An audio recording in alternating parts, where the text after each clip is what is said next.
திருச்சிற்றம்பலம். தென்னாடுடைய சிவனே போற்றி, எந்நாட்டவர்க்கும் இறைவா போற்றி. ஏகம்பத்துரையந்தாய் போற்றி, பாகம் பெண்ணுரு ஆனாய் போற்றி. அண்ணாமலையும் அண்ணா போற்றி, கண்ணாரமுதக்கடலே போற்றி. ஆவாய் கனகத்திரளே போற்றி, கைலை மலையானே போற்றி போற்றி. நமச்சிவாய வாழ்க, நாதன் தாள் வாழ்க. அன்பர்களுக்கு வணக்கம். நீங்கள் கேட்டுக்கொண்டிருப்பதும் பார்த்து கொண்டிருப்பதும் சிவநெறியே சீரான வாழ்வு தரும் என்கிற டெலிகிராம் சேனல் மூலம் ஞாயிற்றுக்கிழமையான இன்றைக்கு இரவு 8 மணிக்கு திருவாசகமும் பொருள் உரையும் என்கிற தலைப்பின் கீழே திருச்சி மாவட்டம் பெரம்பலூருக்கு அருகாமையில் வசிக்கக்கூடிய நம்மோடு உரையாற்ற வருகிறந்துள்ள அம்மையார் சிவ திருமதி அம்மா, உங்க பேர் சிவபெருமான் சிவசிவா திருச்சிட்டம்பலம். அமுதா பழனியப்பன், பெரம்பலூர் மாவட்டம். பெரம்பலூர் மாவட்டம் பெரம்பலூர் மாவட்டம் திருச்சிக்கு அருகாமையில் பெரம்பலூர் மாவட்டத்தில் உள்ள சிவ திருமதி அம்மையார் அமுதா பழனியப்பன் அவர்கள் நம்மோடு உரையாற்ற வருகிறார்கள். அவர்களை வருக என்று வரவேற்று நிகழ்ச்சிக்கு வருகை தந்துள்ள அத்துணை அடியார் பெருமக்களுடைய பொன்னார் திருவடிகளையும் மனமொழி மேகலாலை வணங்கி வருக என்று வரவேற்று நிகழ்ச்சிக்குள் இனிதன் நுழைவோம். நற்றுணையாவது நமச்சிவாயவே. திருச்சிற்றம்பலம், தில்லையம்பலம். அம்மா துவங்கலாம். சிவாயனம். சிவாயனம். திருச்சிற்றம்பலம். மணிவாசக பெருமான் அருளாலும் ஞானசம்பந்த பெருமான் அருளாலும் என் குருநாதர் அருளாலும் உங்களை போல சிவனடியார்கள் அருளாலும் இன்னைக்கு திருவாசகத்துக்கு நம்ம பொருள் பார்ப்போம். முதல்ல நான் என்னோட குருவை வணங்கி 4 துதியை வணங்கிட்டு அப்புறமா ஆரம்பிக்கும். தெளிவு குருவின் திருமேனி காண்டல், தெளிவு குருவின் திருநாமம் செப்பல், தெளிவு குருவின் திருவார்த்தை கேட்டல், தெளிவு குருகுரு சிந்தித்தல் தானே. புலியர்கோன் வெப்பொழித்த புகலியர்கோன் கடல் போற்றி, ஆளிமிசை கல்மிதப்பில் அணைந்த பிரான் அடி போற்றி, வாழி திருநாவலூர் வன் தொண்டர் பதம் போற்றி, ஊழிமணி திருவாத ஊர திருத்தால் போற்றி. திருச்சிற்றம்பலம். மாணிக்க வாசகரோட வரலாற்று சுருக்கம் முதல்ல பார்த்துடலாம். சைவ சமய ஆச்சாரியர்கள்ல மாணிக்க வாசகர் எம்பெருமான் அவதாரம் செஞ்ச ஊர் திருவாத ஊர். மதுரைக்கு கிழக்குல ஒரு 12 கிலோமீட்டர் தொலைவுல உள்ளது. இவர் வாழ்ந்த இடத்துல இன்னைக்கு ஒரு கோயில் கட்டப்பட்டிருக்கு. அதுக்கப்புறம்தான் இவருக்கு மாணிவாசகருங்கிற தீட்சா நாமம் வந்தது. திருவாத ஊர் இருக்கு. ஆமாத்திய குலத்தை சேர்ந்தவர் இவர். திருவாசகமும் திருக்கோவையாரும் இவர் பாடின நூல்கள். இறைவனால் ஆட்கொள்ளப்பட்டு பிரிந்ததுக்கு அப்புறம் இறைவனை சேர முடியாம வருந்தி பாடின பாடல்கள் தான் இந்த திருவாசகம். திருக்கோவையாரும் அதுக்குள்ள இருக்கு. 8ஆம் திருமுறையாக சொல்லப்பட்டிருக்கு. இவர் இளமையிலேயே எல்லா கேள்வியும் நிரம்ப பெற்று திறம்பட விளங்கினார். பாண்டிய மன்னன் இவரோட திறமையை பார்த்து மகிழ்ந்து இவரோட தகுதியை தெரிஞ்சு தனக்கு அமைச்சராக்கிட்டார்.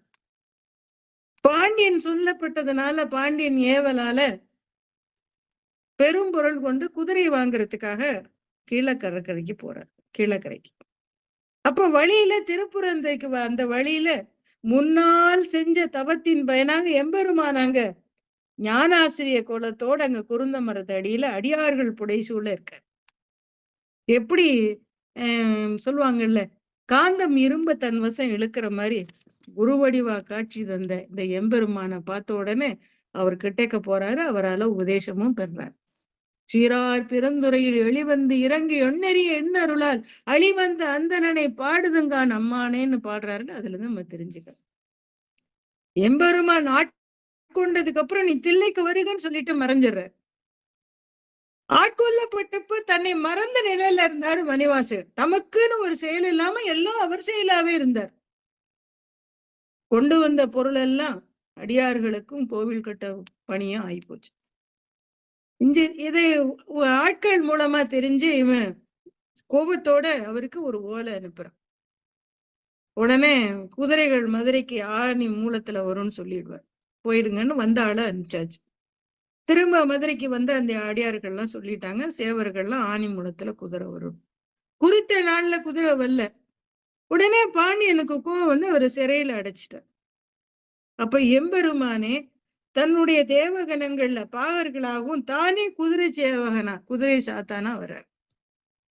தன் ஏவலால குதிரைகள் வரதை பார்த்த உடனே சந்தோஷப்பட்டு மாணிக்க வாசகரை சிறையிலிருந்து விடுவிச்சு குதிரை சேவனை வரவேற்று மரியாதைலாம் செஞ்சு அனுப்புறான். அன்னைக்கு ராத்திரியே அந்த காட்டுல இருந்த நரிகள் எல்லாம் பரிகளாக்கித்தான் கொண்டு வந்தார். குதிரை எல்லாம் நரிகள் எல்லாம் ஓடி போச்சு. உடனே திரும்பவும் பாண்டிய மன்னனுக்கு கோவம் வந்துருச்சு. திரும்பவும் மோசம் பண்ணுனா நினைச்சு அவரை வந்து சிறை தண்டனை கொடுக்கல. அந்த காலத்துல என்னன்னா சுடுமணல்ல நிக்க வைப்பாங்க. சுடுமணல்ல செங்கக்கல்ல தலையில 2 கையை தூக்கி வச்சுட்டு நிக்கணும். கீழையும் சுடும், மேலையும் வெப்பம். அப்பவே வைகையில தண்ணி இல்ல, கம்மியாதான் இருந்திருக்கு. ஐயனை விட அம்மாவுக்கு பொறுக்க முடியலையா, தன்னோட குழந்தை இப்படி நிக்குதுன்னு. உடனே வைகையில வெள்ளம் வந்துருச்சு. வெள்ளம் வந்தோடனே இதை அப்புறம் தண்டனையில அப்புறம் பாத்துக்கலான்னு திரும்ப கொண்டு போய் ஜெயில அடைச்சாச்சு. அப்ப வெள்ளம் வந்த உடனே அந்த கரையை அடைக்கிறதுக்கு ஊர்ல இருக்கிறவங்களுக்கு எல்லாம் பங்கிட்டு கொடுத்தாச்சு, வீட்டுக்கு ஒரு ஆள் வரணும்னு. அப்போ வந்திங்கிற ஒரு பெண் இருந்தா, அவ வந்து பிட்டு வைக்கிறவ. தான் தினம் அவளோட பக்தி ரொம்ப அபரிதமானது. தான் செய்யற முதல் பிட்டை வந்து எம்பெருமானுக்கு படைச்சிட்டு அப்புறம் தான் மத்ததை விற்க போவான். அவள் ஆட்கொள்ளணும், அவளோட பக்தியை வெளியில கொண்டு வரணும்னு எம்பெருமான் திருவிளையாட.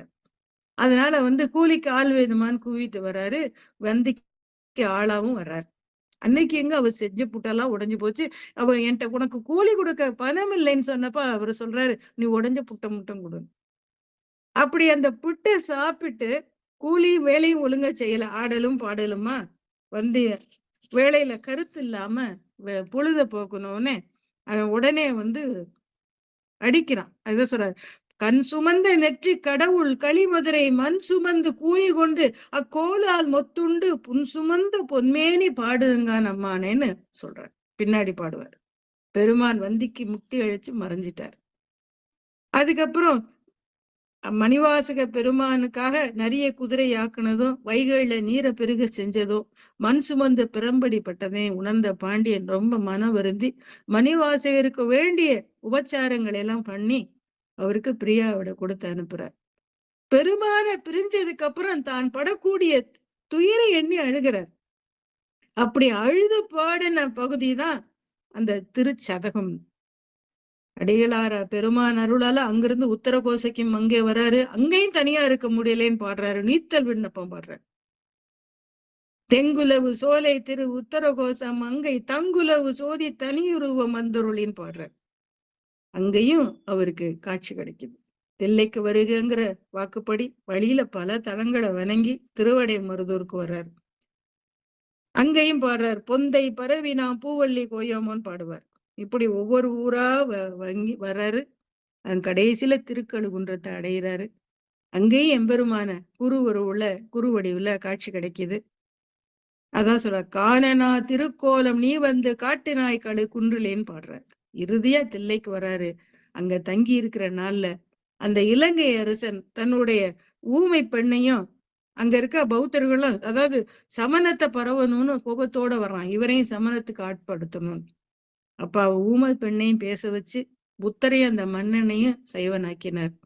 இப்படி திருவாசகமும் திருக்கோவையாரும் கூத்த பெருமான் அருளால எழுதப்பட்டு பெருமான் அருளால தில்லையில பொன்னம்பலத்துல வைக்கப்பட்டு எல்லாரும் வந்து ஆச்சரியத்தோடு அதை பார்த்த அர்ச்சகர்கள்லாம் ஊர் மக்களுக்கு சொல்றாங்க. எல்லோரும் மணிவாசகர் வந்து பொருள் என்னன்னு கேட்கும்போது அவங்களெல்லாம் கூட்டிட்டு போய் பொன்னம்பலத்துல வந்து திருவாசகத்துக்கு பொருள் கூத்த பெருமானேன்னு சொல்லி ஜோதியில மறைஞ்சிட்டார்.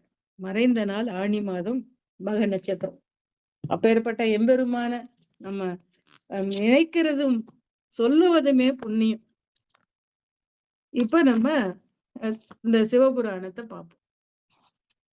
நமச்சிவாய வாழ்க நாதன் தாழ்வலை. முன்னாடி நிறைய பேர் சொல்லுவாங்க, அந்த பூலியர்கோன் வெப்பொழித்த புகழியர்கோன், அதாவது தொல்லை இரும்பிறவி சூழும் தலை நீக்கின்னு சொல்லுவாங்க. அந்த பாட்டு வந்து பின்னாடி சேர்க்கப்பட்டதுன்னு சொல்லுவாங்க. அல்லல் அறுத்து ஆனந்தமயமாக்கியதே எல்லை மறுவா நெறியடிக்கும் வாத ஊர் எங்கோன் திருவாசகம் என்னும் தேனி. அதுக்கும் நம்ம ஒரு நிறைய பேர் இப்ப அதை முன்னாடி பாடுறதுனால அதுக்கும் நம்ம பொருள் சொல்லிக்கிறோம். தேன் உடல் நோயை போக்கும். அதே மாதிரி உலக இன்பத்தை கொடுக்கக்கூடியது இந்த திருவாசகம். உயிர் நோயாகிய பிறவியை நீக்கி விடுதலை தரக்கூடியது. அப்பேற்பட்ட திருவாசகத்தை தேனா உருவகம் செஞ்சிருக்காங்க. தேனின் சிறப்பு அதை இடத்தை பொறுத்து. திருவாசகம் அதாவது கொம்பு தேன், மலை தேன் அப்படிலாம் சொல்லுவாங்களா, அது மாதிரி திருவாசகமும் மணிவாசகர் அதாவது திருவாய் மலர்ல இருந்து வந்ததுனால ரொம்ப சிறப்புடையது. அதனாலதான் இந்த சிறப்பான இந்த திருவாசகத்தை நம்ம பார்ப்போம். நமச்சிவாய வாழ்க, நாதன் தாழ்வாழ்க, இமைப்பொழுதும் என் நெஞ்சில் நீங்காதான் தாழ்வாழ்க. கோகலி ஆண்ட குருமனிதன் தாழ்வாழ்க, ஏகன் அநேகன் இறைவடி வாழ்க. 6 வாழ்க, 5 வெல்க, 8 போற்றி 658 பாட்டு இருக்குங்கிறத அத அருமையா சொல்லியிருப்பார். இப்ப நமச்சிவாய வாழ்க, நாதன் தாழ்வாழ்க இந்த பாட்டுக்கு நம்ம இப்ப பார்ப்போம்.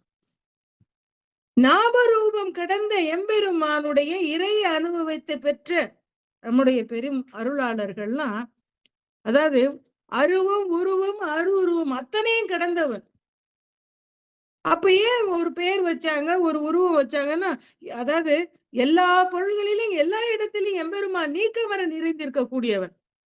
அப்ப எந்த வடிவத்தை கொடுத்தாலும் அந்த வடிவத்துல எம்பெருமான் இருப்பாங்கிறத அந்த கருத்துக்கு வேற்றுமையே இல்லை. எந்த வடிவமா எப்படி நம்ம இறைவனை நினைச்சு வணங்கும் போது ஆத்மார்த்தமா எம்பெருமான் அதுக்குள்ள இருப்ப. அதனாலதான் நமச்சிவாய வாழ்க, நாதன் தாழ்வு. நமச்சிவாய வாழ்கன்னு அந்த முதல் அடி எடுத்துக்கிட்டோம்னா அது நமக்கு புரியும். நாதன் தாழ்வாழ்க முதல்ல நமச்சிவாயங்கிற சொல்ல 5 எழுத்து மந்திரம்னு சொல்லப்படுது.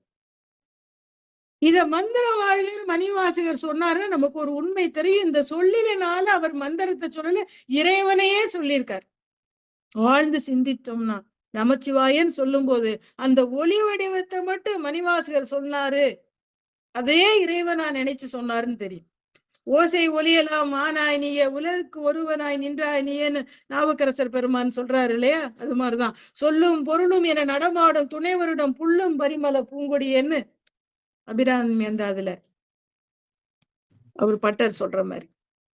அப்ப எல்லா படைப்புகளும் ஒளியில இருந்துதான் வருது. அது நம்மளோட சைவர்கள் நாதத்திலிருந்து படைக்கப்பட்டது. கூத்த பெருமான் இடக்கையில வச்சிருக்கக்கூடிய டமருகங்கிற உடுக்கை ஒளியிலிருந்து படைப்புகள்ல நடைபெறுதுன்னு சொல்லப்படுறது நம்ம சைவர்களோட கருத்து. இறை அனுபவத்தை முழுதுமா பெற்ற மணிவாசகர் அந்த அனுபவத்தின் எல்லையிலிருந்து நாத சுரூபமா உள்ள பெருமானை அகமனத்தின் ஆழத்துல கண்டுகிட்டதுனால நமச்சிவாய வாழ்கன்னு தொடங்கிட்டார். அதாவது ஒரு பொருளை பற்றணும்னா அதாவது சாதாரண அதாவது பருப்பொருளா இருந்தால் ஒழிய சாதாரண மக்களால் அது கஷ்டம். இறை அனுபவத்துல அது எதை சொல்றாரு, அந்த இறை அனுபவத்துல மூழ்ந்த மணிவாசக பெருமான் தம் நிலையில மூழ்கி நின்று நமச்சிவாயன்னு சொல்லிட்டாலும் அடுத்த வினாடியே நம்மளை போன்றவர்களை போன்ற அடியார்களை மனசுல வச்சு அந்த நுண்பொருளுக்கு ஒரு வடிவத்தை சொல்ற. அந்த வடிவம் எதுவா வேணாலும் இருக்கலாம். அந்த வடிவத்துக்கு சிந்திச்சோம்னா அதுக்கு எந்த வடிவமா இருந்தாலும் 2 திருவடி இருக்கும்ல. அதனாலதான் அடுத்து நாதன் தாழ்வாழ்கன்னு அந்த திருவடியை நம்மள மனசுல பதிக்கிறதுக்காக சொல்லிட்டார். நாதன்னா எல்லாருக்கும் தலைவன்கிற பொருள். தாழ்கிற பருப்பொருள் நோக்கும் இடத்த திருவடியை நுண்பொருளா நோக்கும் இடத்துல இறைவன் திருவுருளையும் குறிக்கிற மாதிரி இருக்கும். இந்த தமிழகத்துல தோன்றின எத்தனையோ அடியார் பெருமக்கள்லாம் இறை வடிவத்தை பல விதமா பாடினாலும் திருவடியை நிறைய சொல்லியிருக்காங்க. ஏனைய சமயங்கள்லாம் உயிர்களை உய்விக்கும் தொழிலை செஞ்சதே சொல்ல எம்பெருமான் திருவடிக்கு முக்கியத்துவம் தரல. என்ன காரணத்தினாலோ சைவர்கள் வைணவர் 2 பேருமே திருவடி பெருமையை ரொம்ப அருமையா பேசினாங்க.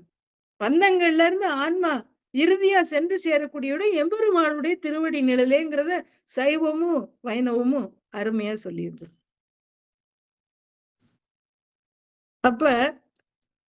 அப்ப நமக்கு இறைவனை திருவடி பெருமையை ரொம்ப அருமையா அதுல சொல்லியிருப்பார். 2வது அடி இமைப்பொழுதும் என் நெஞ்சில் நீங்காதான் தாழ்வாள். அப்ப அதாவது நம்ம ஒரு நிமிஷம் கூட நம்ம உள்ளத்துல இருந்து நிறைவன் நீங்களேங்கிறத தெளிவுபடுத்துறதுக்காக இமைப்பொழுதுங்கிற சொல்றார். ஒரு வீட்டுல நம்ம குடியிருக்கோம், 24 மணி நேரம் அந்த வீட்டுல இருக்கோங்கிற பொருள் இல்ல. பல நாள் வெளியில போவோம், திரும்ப அந்த வீட்டுக்கே வருவோம். அப்ப இறைவன் நம்ம மனசுல இருக்காருன்னா, அதாவது அப்பப்போ வெளியே போயிட்டு வருவான்னு அர்த்தமா? அந்த பிழை நேராம இருக்கணுங்கிறதுக்காக தான் இமைப்பொழுதும் என் மனசை விட்டு நீங்காம இருக்கேன்னு சொல்றேன்.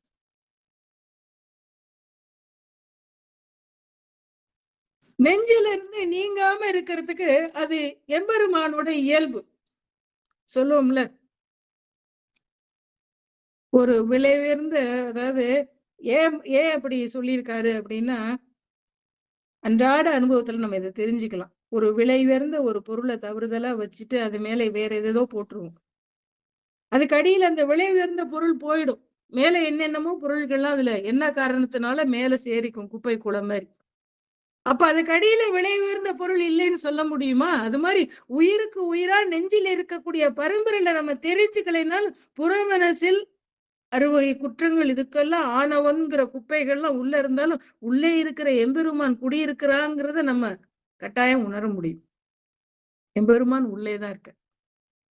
நெஞ்சில இருந்து நீங்காம இருக்கக்கூடியது எம்பெருமானோட இயல்பு. அவனுடைய பருமை, அதாவது கருணையே அதுக்கு காரணம். இததான் மணிவாசக பெருமான் 200 ஆண்டுகளுக்கு முன்னாடியே சொல்லிட்டாரு. புதுவாய் பிறக்கினும் புண்ணியா உன்னடி என் மனத்தை வலுவாதிருக்க வரம் தர வேண்டும் இந்த வையகத்தின்னு சொல்லியிருப்பார். புழுவா பிறந்தாலும் நான் மறந்துடுவேன், ஐயா அப்ப கூட நீ என்னை மறந்துடக்கூடாதுன்னு நாவுக்கரச பெருமான் சொல்லியிருப்பார். அப்ப இதுல இருந்தே நம்ம தெரிஞ்சுக்கலாம், நீங்காமல் இருக்க வேண்டிய பொறுப்பை, நீ என்னை விட்டு நீங்க கூடாதுங்கிற பொறுப்பை நாவுக்கரச பெருமான் இறைவன்ட்டே சொல்லிடுறார். நான் புழுவா இருந்தாலும் உன்னுடைய திருவடி என் மனசை விட்டு நீங்காம நீதான் பாத்துக்கணும். அப்ப என்ன அர்த்தம்? நம்ம குறைபாட்டை நல்லா தெரிஞ்சுதான் நாவுக்கரச பெருமான் சொல்றார். இப்ப இமை பொழுதும் தொடங்குறதுக்கு நோக்கமும் இருக்கு. எவ்வளவோ நல்ல காரியங்களை செய்யணும்னு நினைக்கிறவங்க கூட நாளைக்கு பாத்துக்கலான்னு தள்ளி வச்சிருவோம். நெஞ்சகத்துல வந்து அமர்ந்த உடனே நெஞ்சில் இருக்கக்கூடிய நினைவு மாறிட்டு அவன் போயிடுவானோன்னு நம்ம மனசுல தோன்றுவது, ஐயப்பாடு வருது இயற்கை. அதை போக்குறதுக்காக நீ அஞ்ச வேண்டாம், அவன் இமை பொழுதும் உன்னை விட்டு நீங்க மாட்டான்னு உறுதி சொல்ற மாதிரி இந்த சொல்ல பயன்படுத்துறார். எப்பொழுதும் அதாவது எம்பெருமான் இருப்பதாக நம்ம நினைச்சாவே நம்ம தவறு செய்ய மாட்டோங்கிறத மறைமுகமா இந்த பாட்டுல சொல்றாரு. நம்மள ஒரு கர்த்தர் பார்த்துக்கிட்டே இருக்காருன்னா நம்ம தவறு செய்ய தயங்குவோம். அப்ப எம்பெருமான் உன் மனசுல இருக்காரு, எப்பவுமே இருக்காருன்னு சொல்றாரு. மணிவாசரை பொறுத்த மட்டும் ஒரு தனி சிறப்பு இருக்குங்க. இறை அனுபவத்துல இருக்கக்கூடிய பக்தரா மட்டும் இல்ல, பெரும் கல்விமானாகவும் இருந்தார். திருக்கோவையார் பாடுற அளவுக்கு பெரிய கவிஞராகவும் இருந்தார். 19ஆம் 20ஆம் நூற்றாண்டுல அறிவு வளர்ச்சியின் பயனா மனித சமுதாயம் பெற்ற விஞ்ஞான கருத்துக்கள்ல போற போக்குல சொல்லிட்டு போயிருப்பார். அது வர பின் வரும் பகுதிகள்லாம் நம்ம அருமையா பார்ப்போம். சிவ சிவ மன்னிக்க.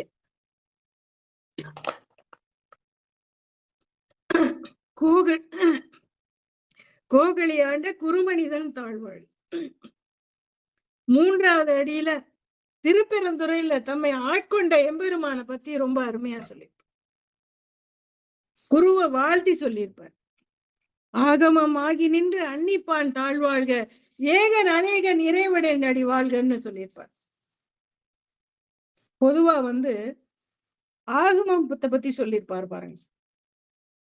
சைவ சமயங்கள்ல திருக்கோயில் அமைப்புகள் எல்லாமே எப்ப ஆகம முறைப்படிதான் இருப்பாங்க. எப்படி கட்டணும், மூர்த்திகள் வைக்கப்பட வேண்டிய இடம், இதெல்லாம் சொல்லப்பட்டிருக்கும். இந்த ஊருன்னா இந்த ஊருக்கு தகுந்த மாதிரி சிலைகள் அமைக்கிறது, அதோட உயர வடிவங்கள்லாம் கூட இருக்குன்னு சொல்லுவாங்க. சிற்ப சாஸ்திரத்துல அதெல்லாம் உண்டு. அததான் சொல்றாரு, ஆகமம் வடிவாகவே இறைவன் இருக்கான்னு சொல்றது யாருமே சொல்லாத புதுமை. பாட்டிலே ஆகமம் ஆகி நின்று அன்னிப்பான் தாழ்வாழ்கன்னு சொல்லியிருப்பார். அதே அடுத்த ஆகமம் சொல்லியிருப்பார் பாருங்க, கீர்த்தி திரு மண்ணு மாமலை மகேந்திர மதனில் சொன்ன ஆகமம் தோற்றுவித்த சொல்லியிருப்பார். என்னன்னு தெரியல, இன்னைக்கு இருமலா ஏகனாக இருக்கும்போது ஒரு பொருளுக்கு ஒரு பெயருக்கு உரியவனா இருக்க எம்பெருமான் இருப்பார். ஏகன் அநேகன் இறைவனடி வாழ்கன்னு சொல்றாரு பாத்தீங்களா. அநேகனாகும் போது எப்படி அவன் ஒரு பெயருக்கு உரியவனா இருப்பான் நம்ம நினைப்போம். ஒவ்வொரு பொருளுக்கும் ஒரு பேர் இருக்கு இல்லையா? பொருள்களை பெயரிட்டு சொல்றதுதானே இயல்பு. அப்ப அநேகன் சொல்லும் போது என்ன பெயர் சொல்றது அப்படின்னு நமக்கு சந்தேகம் வரும்ல. ஏகனாக இருப்பவனும் இறைவன் தான், அநேகனாக இருக்கக்கூடியவனும் இறைவன் தானே நமக்கு தெளிய வைக்கும் முறையுள்ள இறைவன் சொல்லிட்டார். ஆண்டவனை சொல்றதுக்கு எத்தனையோ சொற்கள், எத்தனையோ பேர்கள் இருந்தாலும் இறைவன்கிற சொல்ல மணிவாசகர் பயன்படுத்துறதுக்கு ஒரு காரணம் இருக்கு. இறைவன் சொல்லக்கூடிய சொல்லோட பகுதி இறை. இறை என்ற சொல்லுக்கு இருத்தல்னு அர்த்தம், அதாவது தங்குதல்னு பேர். எல்லா பொருளையும் எம்பெருமான் தங்கி இருக்கக்கூடியவன், தலைவன்கிற தன்மையில தான் மணிவாசை பெருமான் இந்த இறைவன் சொல்லியிருக்க. அடுத்து வேந்தன், வேகம் கொடுத்தாண்ட வேந்தனடி வெல்க. வேகம்ங்கிற சொல் முதல்ல மணிவாசை பெருமான் தான் பயன்படுத்தியிருக்காரு. மனம், அறிவு ரெண்டும் ரொம்ப வேகமா போகும். நம்ம அந்த மனசு இங்க இருந்துகிட்டு எத்தனை கடல் கடந்த தூரத்துக்கெல்லாம் போக முடியும். மாவேகம் மனோவேகம்னு சொல்லுவாங்கல்ல, அது மாதிரி மனதால் அடக்க முயன்று ஒரு வினாடி நேரம் நம்ம தியானத்துல உட்கார்ந்தாங்கன்னா நமக்கு உண்மை தெரிஞ்சு போகும். அப்பதான் என்னன்னு நம்ம அதை செஞ்சோமா, காலையில இதை செய்யணும்னு நினைச்சோம், அந்த வேலை செய்யலையே இந்த வேலை செய்யலையே நினைப்போம். அப்பதான் யாராவது கூப்பிடுவாங்க, போன் அடிக்கும். அப்ப அந்த ஒரு வினாடியில எல்லாமே கலைஞ்சு போகும். ஆயிரக்கணக்கான எண்ணங்கள் நம்ம மனசுக்குள்ள வந்து போறதை நம்ம தெரிஞ்சுக்கலாம். அப்ப புலன்கள் வழி பல திசைகள்லயும் மனம் ஓடுறத நம்ம தெரிஞ்சுக்கிறோம். அதை அடக்கினால் ஒழிய மன ஒருமைப்பாடு கிடைக்காது. அததான் சொல்றாரு, வேகம், அந்த வேகத்தை கெடுத்துட்டாராம். இறைவனை வேண்டி அவன் அருள் வழி நின்று மனதை அடக்கிறது மெய் உணர்வுக்கு ஒரு வழி. அத குறிப்பா சொல்ற முறையிலதான் வேகம் கொடுத்தாண்ட வேந்தனடிங்கிறார். இறைவனை அடையணும்னா அந்த வேகம் கெட்டு மனம் ஒருமைப்படணுமா. நம்முடைய மனதோட வேகத்தை கெடுக்கிறதுனால அவனுக்கு என்னங்க லாபம்? மருத்துவர் ஆபரேஷன் பண்றார். அப்ப அதனால பயன்படக்கூடியவன் நோயாளியை தவிர மருத்துவன் அல்ல. அப்ப நம்மளுடைய வேகத்தை கெடுக்கிறான்னு நினைச்சு நம்ம மன உளைச்சல் படாம அவன் வழியிலே நம்ம போனோம்னா அதனால கிடைக்கக்கூடிய பேரு அளவிட முடியாது. திரு எம்பெருமானோட திருவருள் பலத்தை பெறணும்னா இந்த அற்பமான அறிவை கொண்டு பல கேள்விகளை கேட்டு எழுப்புறது, அவதிப்படுறது பயனில்லாது. பிறப்பருக்கும் பிஞ்சகன் தன் பேய்கடல்க வெல்கங்கிற. பிஞ்சகம்ங்கிற சொல்லுக்கு பிஞ்சம்ங்கிற ஒரு சடையை உடையவன் அர்த்தம். இறைவனுடைய சடாபாரம் பிஞ்சகம்ங்கிற பெயருடைய ஒரு கொண்டையா இருக்கு. அதனாலதான் அந்த பேரை எம்பெருமான் பெறான். பிறப்பை அறுக்கக்கூடியவனும் அவன் தான். பிஞ்சகன் வடிவத்துல தலை முதல் பல உறுப்புகள் இருந்தாலும் அதையெல்லாம் பிறப்பை அறுக்க உதவுது இல்லையா? அபயக்கரம் அஞ்சல்ங்கிற மனசுல, அஞ்சல்னு சொல்லி மனதுல திடமா தரக்கூடிய வரதகரம் வேண்டிய பொருள் அள்ளி தருமா. கருணை நிறைந்த அவனுடைய கண்கள் மன அமைதியை தருமா. ஊன்றிய திருவடி கூட உயிர்களோட ஆணவ மலத்தை அடக்க உதவுமா. ஆனா பிறப்பை அறுக்க இந்த உறுப்புகள் எல்லாம் பயன்படுத்துறது இல்லையா? எம்பெருமானுடைய தூக்கிய திருவடிதான் அந்த குஞ்சித பாதம்னு சொல்லக்கூடிய அந்த திருவடி பிறப்பை அறுக்க பயன்படும்னு நடராஜ வடிவத்துக்கு ஒரு பொருள் சொல்ற. அறுக்கும் பிஞ்சகம் சொல்றதை விட பிறப்பை அறுப்பது பெய்கடல்கள்னு பொருள்கள் சொல்றது எவ்வளவு பொருத்தமா இருக்கும் பாரு. புறத்தார்க்கு சேயோன் தன் பூங்கடல்கள் வெல்க. புறத்தார்னா இறைவன் திருவருளை ஈடுபடாம திருவடிக்கு ஆளாகாம இருப்பவர்கள்னு பொருள். சேயோங்கிற சொல்லுக்கு ரொம்ப நீண்ட தூரத்துல இருக்கிறவன்னு பொருள். அப்படின்னா இறைவன் எல்லா உயிர்கள்லையும் ஊடி இருக்கிறான்னு சொல்லி வந்த மணிவாசகர் இப்ப சேயோன்னு எதுக்கு சொல்றாருன்னா, ஆழ்ந்து சிந்திச்சோம்னா நமக்கு தெரியும். அவனை அறியாத ஆன்மா அவனுக்கு தனக்கு உள்ள தூரத்தை மும்மலங்கள் காரணமா அதிகப்படுத்தி இருக்கான். அதனாலதான் சேயோன்னு சொல்றாரு. நம்ம செய்யோன்னா போகல, நாம் தான் புறத்தே போயிட்டோம். உலகையலை பற்றி கொண்டு உழலக்கூடிய மனித வர்க்கத்துக்கு ஒரு எச்சரிக்கையா மணிவாசக பெருமான் இதுல சொல்றார். ஒன்றிய போது திருவடி நிலையில் தங்கும் சிறப்பும் எம்பெருமானை ஒன்றாத போது புறத்தே போகக்கூடிய இந்த கொடுமை இந்த பொறி புலன்களாலதான் நிகழும். இதத்தான் மணிவாச பெருமான் புறத்தார்னு சொல்றார். அடுத்து கரம் குவிவார் உள் மகிழும் கோண்கடல்கள் வெல்க. 2 கரங்களை ஒன்றா தூக்கி நெஞ்சுக்கு நேர வச்சு வணங்குறதும் தலைக்கு மேல தூக்கி வணங்குறதும் பழங்காலம் தொட்டே நம் தமிழர்கள்ட்ட இருந்து வரக்கூடிய அருமையான பழக்கம். அதான் கரம் குவிப்பார்னு சொல்லியிருக்கோம். நான் குவிவார்னு சொல்றாரு பாருங்க. குவிதலானிய செயலை செய்கின்ற வினை நாம் தானே நம்ம செய்யறோம் அந்த கையை மேல தூக்கி. அப்படி சொல்லாம கரம் குவிவார்னு மணிவாசகர் சொல்றது நோக்கம் என்னன்னா, அந்த இடருங்கிற அந்த துன்ப கடல்ல இருந்து நீங்கி கரையேறணும்னு நினைவு வந்த உடனே கரையேற்றக்கூடிய ஒருவனுடைய நினைவு வரும் இல்ல, அந்த நினைவு தோன்றிய உடனே அவனை சரணமா அடையறதுக்கு சரணாகதி ஆகிறதுக்கு ஒரே வழி மன ஒருமைப்பாட்டோட கரங்களை குவிப்பதுதாங்கிறார். கரம் குவிப்பவர்கள் சித்தத்தின் உள்ளே நின்று கரம் குவிப்பதை கண்டு இறைவன் மகிழ்கிறான்னு அர்த்தம். சாதாரண நிலையில ஆண் மனதுல எந்த ஒரு நிகழ்ச்சி எளிதா தோன்றதில்லை. உலகத்துல கிடைக்கக்கூடிய மகிழ்ச்சி புற மனதில் தோன்றக்கூடிய மகிழ்ச்சி, அது ரொம்ப சாதாரணமானது, நிலை இல்லாது. இங்க மணிவாசகர் பயன்படுத்தக்கூடிய மகிழுங்கிற சொல்லுக்கு உண்மையான பொருள் ஆனந்தம். கரம் குவிந்தவுடனே உள்ள ஆனந்தம் வருது. இந்த ஆனந்தம் பொறுப்பொருள்களாவோ அல்லது நம்மளுடைய கற்பனையினாலோ அல்லது பொறிப்புலன்கள் வழியாவோ கிடைக்கிறது இல்லை, உள் மனதுல இருந்து கிடைக்குது. அதனாலதான் உள் மகிழுங்கிறார்.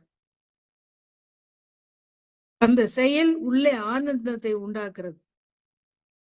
ஆழ் மனதுல உண்டாக்கக்கூடிய அந்த ஆனந்தத்தை தான் இத சொல்றாரு. ஆன்மாக்கள் உள்ளே நின்று இறைவன் நம்மளை ஆட்படுத்துறாங்கிறத சொல்லாம சொல்றாரு. சிரம் குவிவார் ஓங்குவிக்கும் சீரோன் கடல் வெள்ளம். சிரம் குவிதல் பொதுவா நெஞ்சுக்கு நேர குவிக்கக்கூடியது. சிரம் குவிவார்னு சொல்லக்கூடிய விளக்கம் நெஞ்சுக்கு நேர குவிதலையோ நெற்றிக்கு நேர குவிதலையோ இல்லாம தலைக்கு மேல குவிக்கிறது சொல்ற. நெஞ்சுக்கு நேர கைகளை குவிக்கிறதும் நெற்றிக்கு நேர ஆஞ்ஞா சக்கரத்துக்கு நேர குவிக்கிறதும் தலைக்கு மேல குவிக்கிறதும், அதாவது 3 வணங்குதல் 3 முறைகள் இருக்கு. உலக இயற்கையில நம்ம ஒருத்தரை வணங்கும் போது நெஞ்சுக்கு நேர கையை வச்சு வணங்குறோம். பெரியவர்கள் ஞானிகளை பார்க்கும்போது புருவ மத்தியில கைகளை வச்சு வணங்குறது ஒரு முறை. தலைக்கு மேல கைகளை குவித்து வணங்குது இறைவனுக்கு மட்டுமே உரியது. உலகியல் முறையில பார்த்தா தலைக்கு மேல கைகளை தூக்குற நம்மால ஒண்ணும் செய்ய முடியாதுன்னு அறிவிப்பதற்காக இது பயன்படுத்தப்படுகிறது. நீரில் மூழ்கிறவன் கைகளை மேல தூக்குறதுக்கு என்ன காரணங்க? என்னால் இனிமே மீள முடியாத காப்பாத்துங்கிறதுக்காக தானே பிறர் உதவியை நாடுறதுக்காக கையை மேல தூக்குறான். நம்மளும் அதே மாதிரிதான் பந்தங்கள்ல இருந்து மீள முடியலைன்னு உணர்ந்து இந்த ஆன்மா இறைவனை சரணாகதி அடைந்து அந்த சரணாகதி அடைந்ததுனால மனதால் மட்டுமல்ல உடலையும் காட்டுறதுக்கு அறிகுறி தான் கைகளை மேலே தூக்குவது. இந்த நிலையில தான் இறைவன் நம்மளை ஆட்கொள்ள ஓடோடி வருவான். அதுக்கு ஒரு மகாபாரத நிகழ்ச்சியே ஒண்ணு இருக்கு. பெண்களுக்கு ஒரு இயற்கையோடு திரௌபதி தன் இடையில் உள்ள ஆடையை தன் கையால இறுக படிச்சுக்கிறான். முடிஞ்ச வரைக்கும் போராடுறான். அப்பெல்லாம் கண்ணன் வரல. தன்னோட முயற்சி பலிக்காது போனோடனே பாஞ்சாலி தன் 2 கையிலையும் தூக்கி கோவிந்தான்னு கத்தனோடனே எம்பெரும் கண்ணபெருமானோட கருணை வெள்ளமா அவள் மேல வருது. எப்படி? துச்சாதன் உரிய நூற்றுக்கணக்கான புடவைகளா வருது. இறைவனை உண்மையா சரண அடைஞ்சவங்க 2 கைகளையும் சிரத்தின் மேல தூக்கி குவிக்கிறதா சரியான வழி. இத சொல்ல வந்த மணிவாச பெருமான் சிரம் குவிவார்னு சொல்றாரு. சிவம் குவிப்பார் இல்லாம குவிவார்னு சொல்றதுக்கு ஒரு சிறப்பு.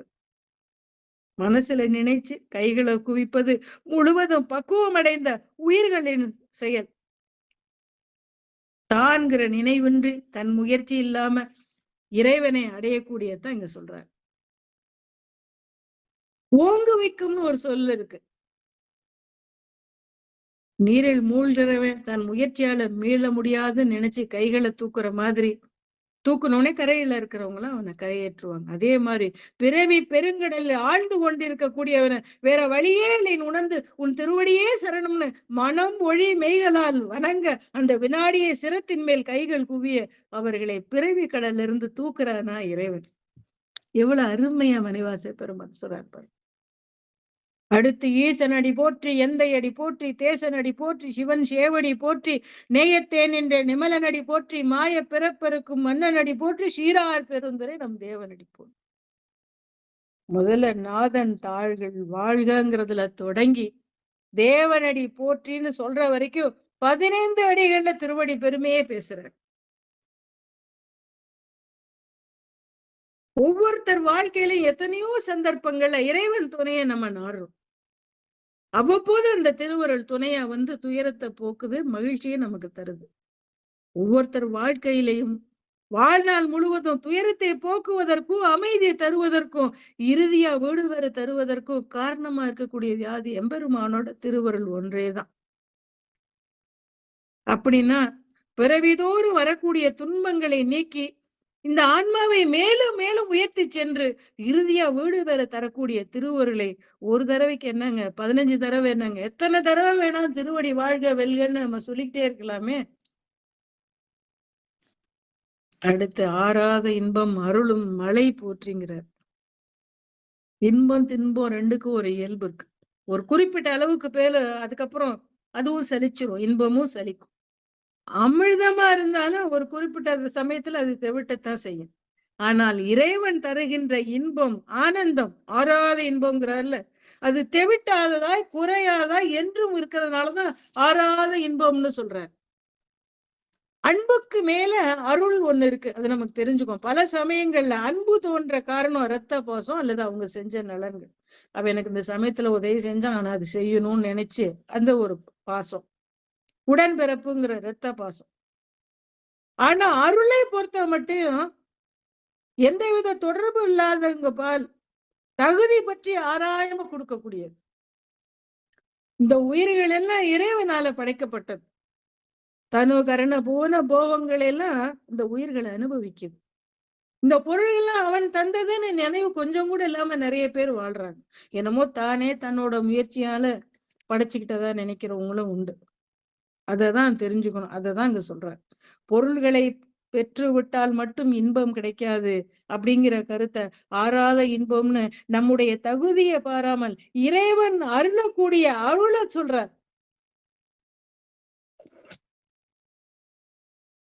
அதாவது இன்பம் தொடர்ந்து கிடைக்குமா, மறுபடியும் கிடைக்குமா நம்ம மனசுல இருக்கும். அமைதி தரக்கூடிய முறையில இறைவனை மலைங்கிறாரு. மலையில காணக்கூடிய பகுதி 1/4 பங்குதான் மேல தெரியும், நிறைய 3/4 பங்கு அடியில இருக்கும். அப்ப இறைவன் அருளிய இன்பம் 1/4 பங்கு, இனி அருள போவது 3/4 பங்கு நம்ம நினைச்சோம்னாவே போதும், நமக்கு வரக்கூடிய சந்தேகம் எல்லாம் நீங்கிடும். சிவன் அவன் சிந்தையில் நின்றதனால் அவன் அருளாலே அவன் தாள் வணங்கி சிந்தை மகிழ சிவபுராணம் தன்னை முந்தை வினை முழுதும் ஓய உரைப்பண்யான். அவன் என் சிந்தையில நிற்கிறான்னு சொல்லக்கூடியது முக்கியமான பகுதிங்க. அடி மனசுல ஆழத்துல இருக்கக்கூடிய சித்தம். அந்த சித்தத்தின் ஆழத்துல பேரின்பம் வரணும்னா அதை தோற்றுவிக்கக்கூடிய ஆற்றல் நம்ம கிட்ட இல்ல. அகமனத்தில் அப்பால் போய் நம்ம பாக்குறது நம்மால முடியாத காரியம். மகான்கள், யோகிகள், ஞானிகள் மட்டும்தான் சித்தத்தை ஆளக்கூடிய ஆற்றல் பெற்றவர்கள்.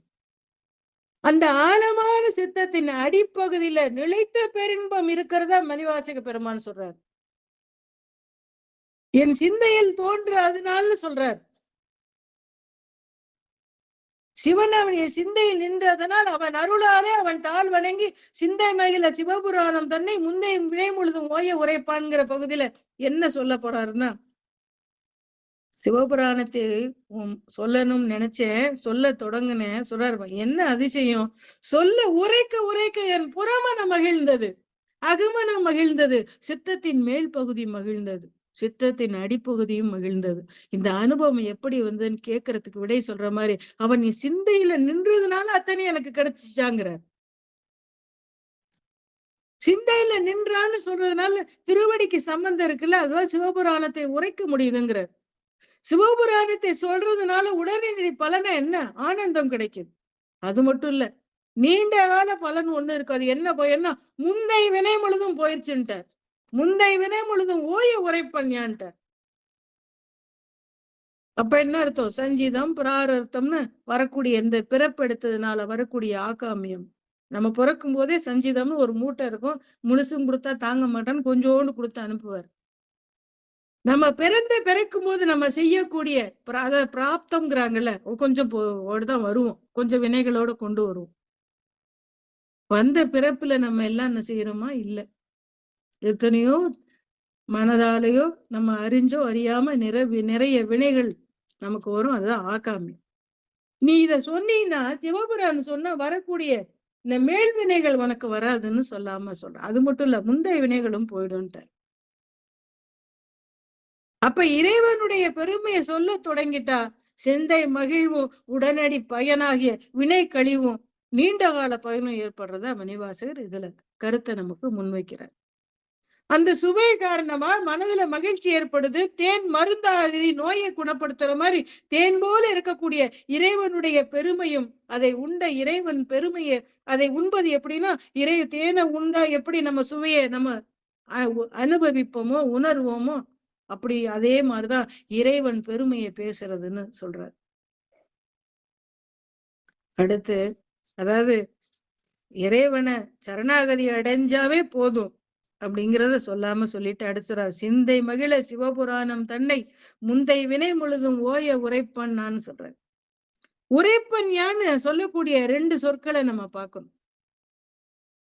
அமைச்சரா இருந்தப்ப நான் உரைக்கிறேன்னு சொல்லியிருந்தா அது அவருடைய பதவியின் காரணமா சொல்லியிருக்காரு நம்ம சொல்லலாம். உரைப்பன் யான்னு சொல்றாரு எந்த அடிப்படையிலன்னா, அதுக்கு அவரே சொல்றாரு, சிவன் தானே வந்து என் உள்ளத்துல புகுந்து இங்கே தங்கிட்ட காரணத்தினால என்னுடைய பொறி புலன்கள் என்னுடைய சொற்கள் அத்தனை எம்பெருமானுடைய திருவாத ஊரனுடைய உரை இல்ல, சிவன் என் சிந்தையில இருக்கிறதுனால அவர் சொன்னதை சொல்றேங்கிற. உரைப்பன் யான்கும் போது இவர் தான் எம்பெருமானுடைய கருவியா இருந்து நான் சொன்னதா சொல்றாருங்கிறத நம்ம உணர முடியும்.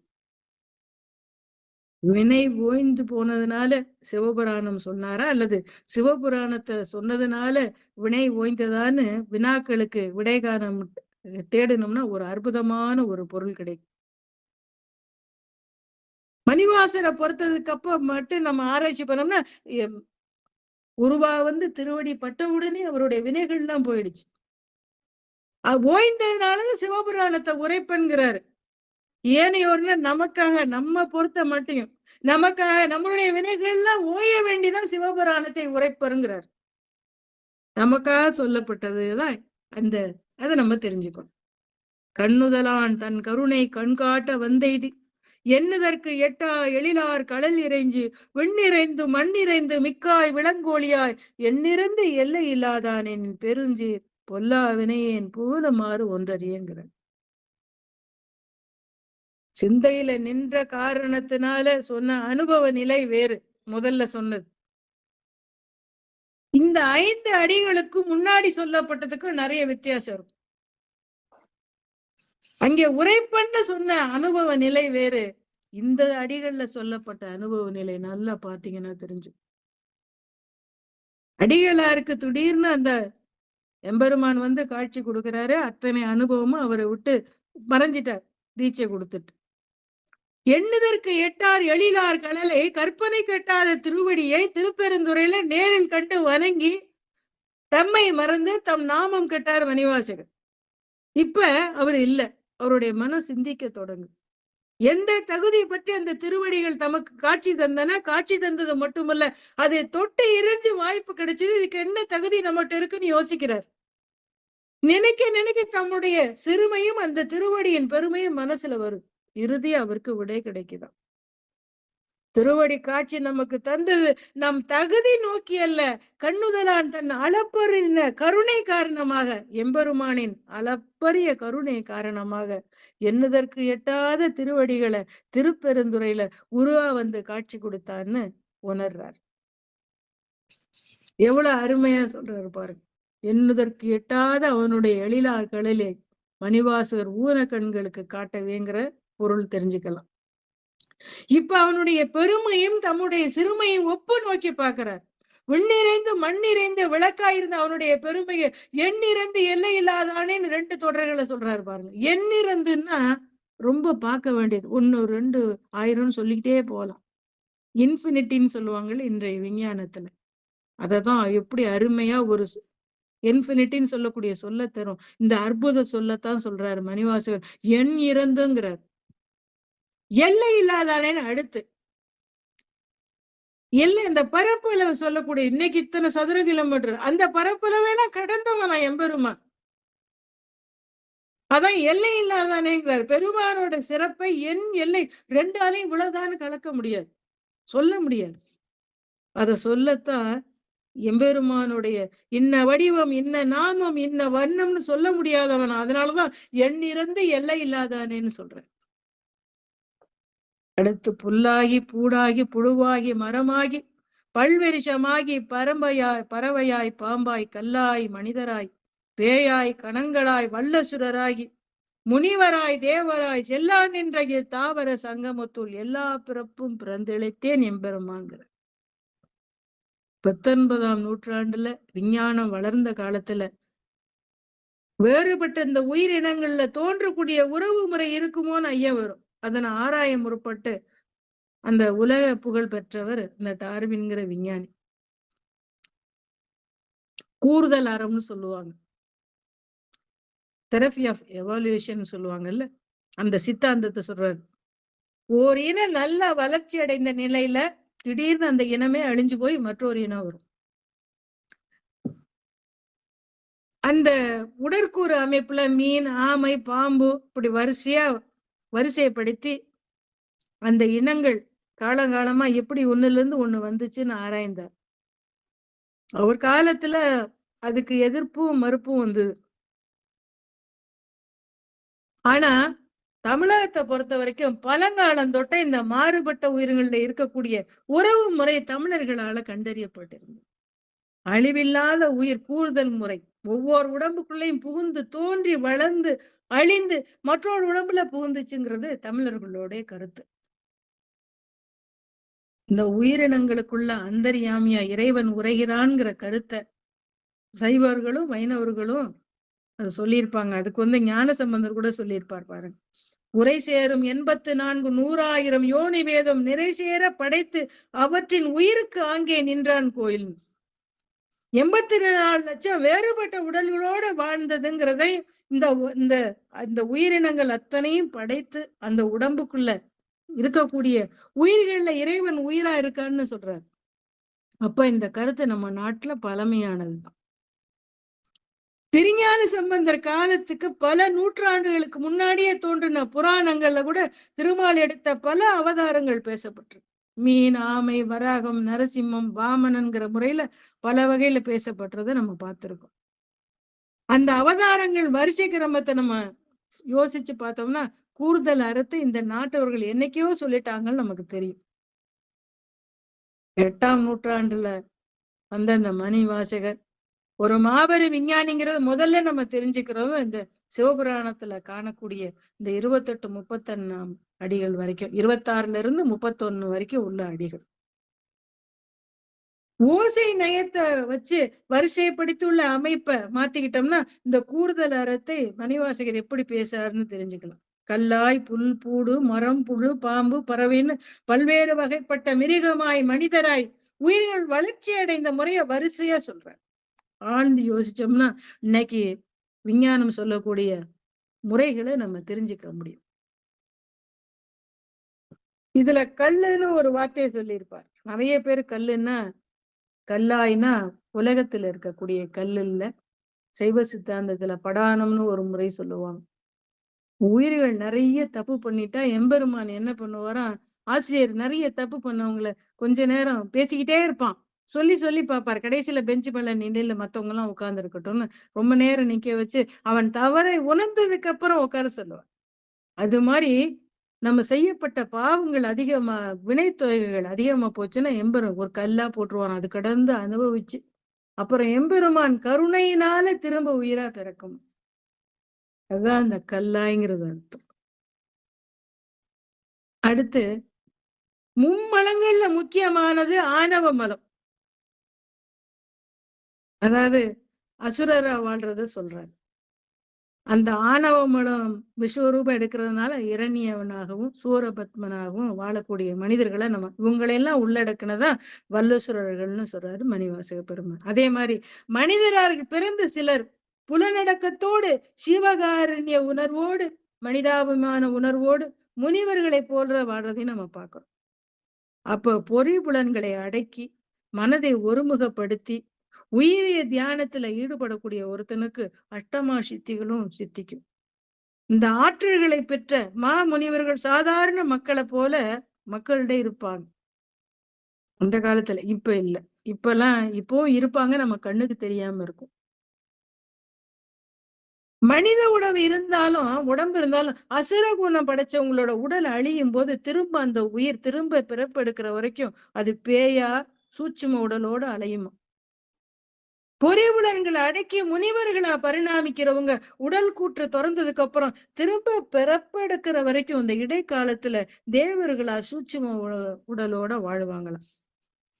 தேவர்களா வாழ்ந்தாலும் மறுபடியும் பிறக்க வேண்டிய கடப்பாடு உடையவர்கள் தான் அதைத்தான் இந்த நம் தமிழ் சமயங்களும் சொல்லப்படுது. இதையெல்லாம் உள்ளடக்கித்தான் மனிதராய் பேயாய் கணங்களாய் வல்லசுரராய் முனிவராய் தேவராய்னு மணிவாச பெருமான் சொல்றாரு.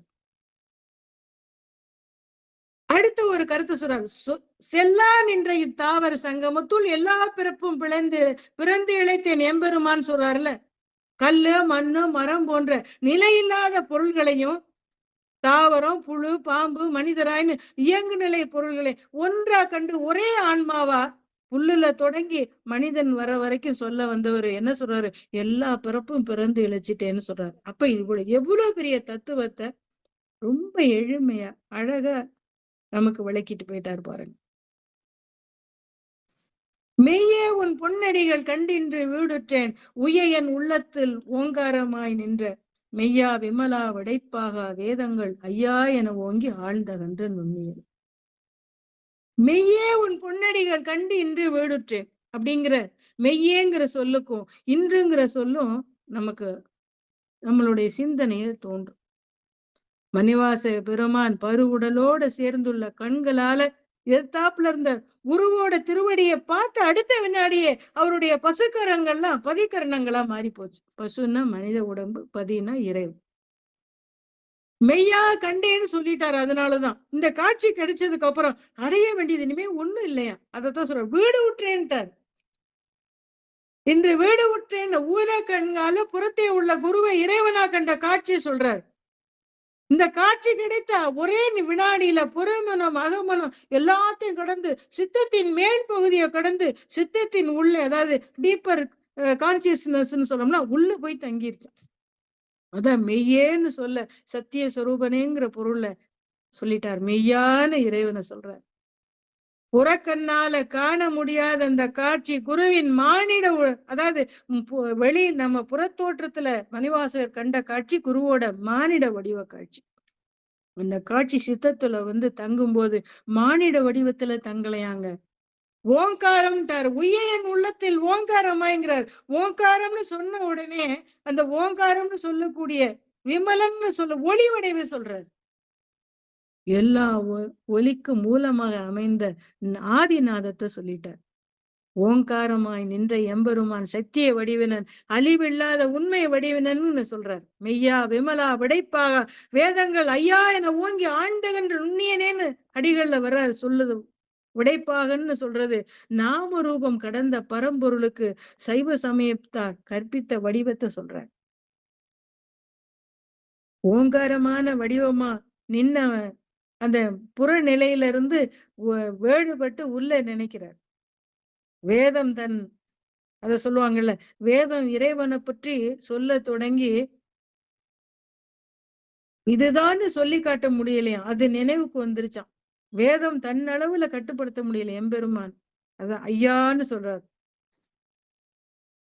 ஐயானவர் தன் அளவுல கட்டுப்படாத, அது எம்பெருமான காண முடியாத காரணத்தினால தோன்றின ஆச்சரிய அடிப்படையில ஐயான்னு சொல்றாரு. வேதங்கள் ஐயா என ஓங்கி ஆழ்ந்தகன்ற நுண்ணியன். அப்ப வேதங்கள் காண முடியாத அறிய முடியாத அந்த பொருளை வேறு வகையில விளைக்க முடியாதான்னு யோசிக்கிறார். மனித மனதின் எல்லைக்குள் அகப்பட்டிருக்கக்கூடிய 4 பரிமாணங்களை ஒன்று சேர பார்க்கிறாரு. ஓங்கி ஆழ்ந்து அகன்றுன்னு சொல்லும் போது அந்த முப்பரிமாணங்களையும் வெளிப்படுத்துறாரு. நம்ம நுண்ணியனேன்னு சொல்லும் போது இந்த 3 பரிமாணங்களும் தோன்றி மறைவதற்கு காரணமா இருக்கக்கூடிய 4வது பரிமாணமாகிய கால தத்துவத்தை சொல்றார். வெய்யாய் தனியாய் இயமான நாம் உம்மலம். அதாவது வெய்யாய் தனியான்னு ஒரே பொருளை 2 மாறுபட்ட இயல்புகளை சொல்றது. வெம்மை வேறு, வெப்பம் வெம்மைனா வெப்பம், அதுக்கு மாற்றா சொல்லக்கூடிய தன்மை குளிர்ச்சி. ஒன்று தோன்ற இடத்துல இன்னொன்னு இருக்காது. ஒளி தோன்றியவனே இருள் மறைகிற மாதிரி வெப்பம் வந்தவனே குளிர்ச்சி மறைஞ்சிடும். இதுதான் இயற்கை. மனித வாழ்க்கையில ஒளி இருள் ரெண்டும் புறப்பொருள்களே இல்ல, அகப்பொருள்களையும் இதே கருத்தை சொல்றாரு. அறிவு வளர்ச்சி அடையும் போது அறியாமை நீங்குது போயிடும்னு சொல்லுவாங்க. இறைவன் ஒளி வடிவனா இருள் யாரோட வடிவம்? இறைவன் குளிர்ச்சியானவனா வெப்பம் யாரை சேர்ந்தது? இதெல்லாம் பிற சமயத்தார்களுக்கு இதுக்கு விடை சொல்ல முடியலையா? இது ரெண்டுமே இறைவன் தான் சொல்லுன பெருமை சைவத்துக்கும் வைணவத்துக்கும் தான் உரியது. அதனாலதான் இந்த அடிப்படையில தான் மாணிக்கவாசக பெருமான் வெய்யாய் தனியாய்ன்னு சொல்றாரு. தன்மை, அதாவது குளிர்ச்சின்னு சொல்றது சரி. வெப்பத்தை யாராவது வேண்டி நீர் விரும்புவாங்களா நம்ம கேட்போம். அது தப்பு. குளிர்ல வாடி இருக்கிறவன் வெப்பத்தை விரும்புவான்ல. பல சமயங்கள்ல உயிர்கள் வெப்பத்தை வேண்டி இருக்குல்ல. இப்ப காஷ்மீர்ல இருக்கிறவன்லாம் வெப்பத்தை குளிர்காலத்துல வெப்பத்தை விரும்புவான்ல. அதனாலதான் சொல்றாரு வெய்யாய் தனியாய் ஏமானன். வெண்மை தன்மை வெப்பமும் குளிர்ச்சியும் முரண்பட்ட சொற்கள் மூலம் எம்பெருமான விளக்குறாரு மணிவாசக பெருமான். எல்லாமே நீதான். பொய்யாயின எல்லாம் போயகளை வந்துருள்.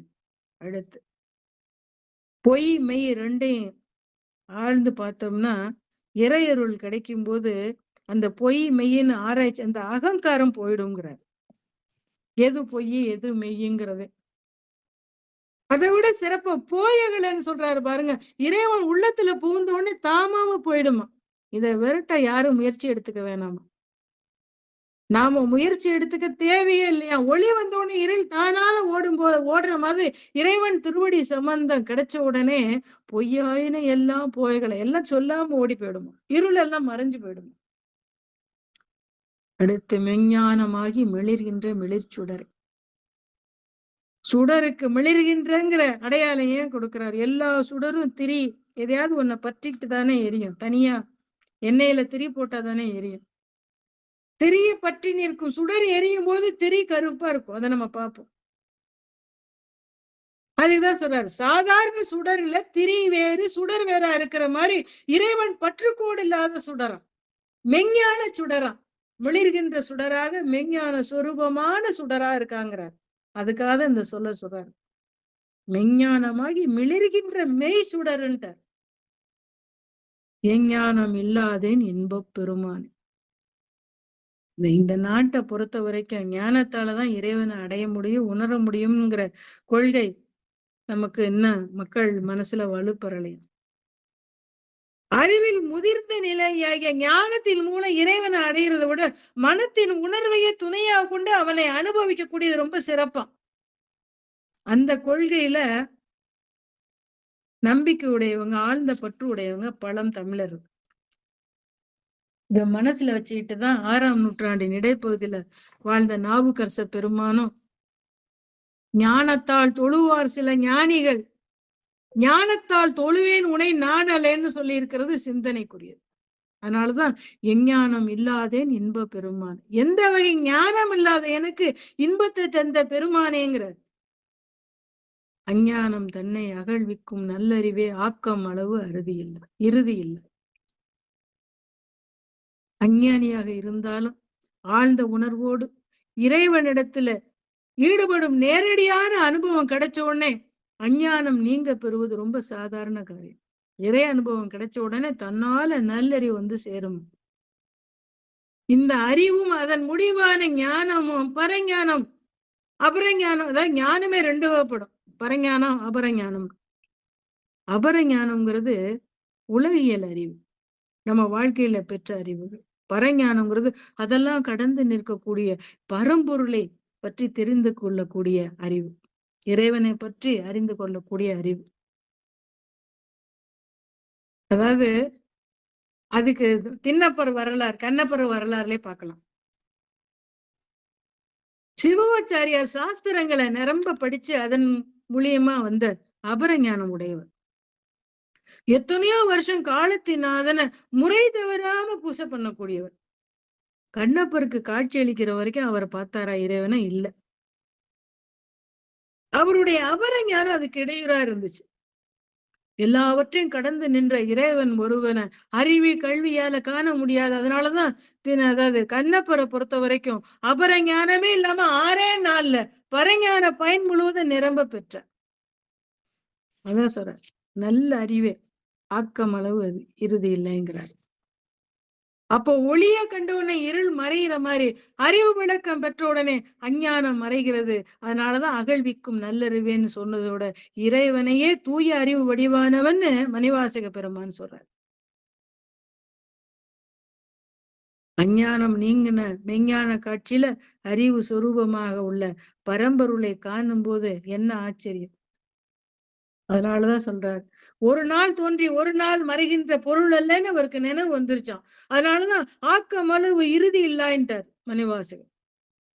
அடுத்து அனைத்துலகும் ஆக்குவாய் காப்பாய் அழிப்பாய் அருள் தருவாய்ங்கிறார். இந்த பிரபஞ்சம் முழுவதையும் தோற்றுவித்து காத்து அழிக்கின்ற தொழில் அந்த எம்பெருமான் செய்கிறார். அணுக்கள் வடிவமா இருக்கக்கூடிய இந்த பிரபஞ்சத்தின் அண்ட பகுதிகளை உண்டை பொருளாக பரம்பொருளால் ஆக்குறாரு. அதனாலதான் ஆக்குவாய்ன்னு சொல்றாரு. இப்படி ஆக்கப்பட்ட பொருள்கள் எல்லாம் எல்லையற்ற பெருவெளியில ஓயாம சுத்திக்கிட்டு இருக்க ஒன்றோட ஒன்று முட்டி மோதி அழிந்து விடாம காவல் காக்குறான் எம்பெருமான். தனக்குள்ள முட்டி மோதி அழியாமல் காக்கின்றானே தவிர அதோட கால நிர்ணயம் முடிஞ்ச உடனே இந்த பிரபஞ்சத்தை அழித்து ஊழி காலத்துல புது பிரபஞ்சத்தை உண்டாக்குறான்னு ஏன் இதை செய்யறான்னு நம்ம கேட்போம். உயிர்கள் மேல கொண்ட கருணையினால இதை செய்யறாராம். அதை அறிவுறுத்ததான் சொல்றாரு. ஆக்குவாய் காப்பாய் அழிப்பாய்ன்னு சொல்லிட்டு அடுத்த ஒரு வரி சொல்றாரு பாருங்க, அருள் தருவாய்ன்னு சொல்றாரு. நீ அழிச்சாலும் திரும்ப திரும்ப உருவாக்குறீல்ல அப்படின்னு அருள் தரக்கூடிய எம்பெருமானின் மரக்கருணைய சொல்றார். அடுத்து போக்குவாய் என்னை புகுவிப்பாய் நின் தொழும்பின்னு சொல்றார். நின் தொழும்பில் என்ன அருமையான வார்த்தை. அடியார் கூட்டத்தை சொல்றாரு. திருப்பெருந்துறையில அடியார் கூட்டத்தின் நடுவே இருக்க குருநாதரை பாக்குறார். அமைச்சர் கோலத்துல வந்த திருவாதூரருக்கு ஞானத்தை கொடுத்துட்டார். பாண்டிய மன்னனோட அமைச்சருங்கிற தோரணையிலையும் திருவாதூரங்கிற பேரும் கரைஞ்சு போச்சான். அது பின்னாடி சொல்லுவோம், அன்றே இந்த நாவியும் உடலும் உடமை எல்லாம் குன்றே அணையா என்னை ஆட்கொண்ட போதே கொண்டுலேன்னு பின்னாடி சொல்லுவார். அப்ப அதனாலதான் எல்லாம் மறைஞ்சு போச்சு. அதனாலதான் போக்குவாயின்னு சொல்றாரு. அப்படி புறப்பொருள் அனைத்தையும் போக்கி நின்ற மணிவாசகர் அடியார் கூட்டத்துல ஒருத்தர குருநாதராக புகுத்தப்படுவதான் சொல்றாரு. நின் தொழும்பில் புகுவிப்பா, என்னை உன் கூட்டத்துல சேர்த்துக்கையா அப்படிங்கிறார். அந்த கூட்டத்துல தம்மை புகுத்தவர், அந்த கூட்டத்தோட தம்மை நினைத்தவர் எம்பெருமாறுன்னு நினைக்கிறார்.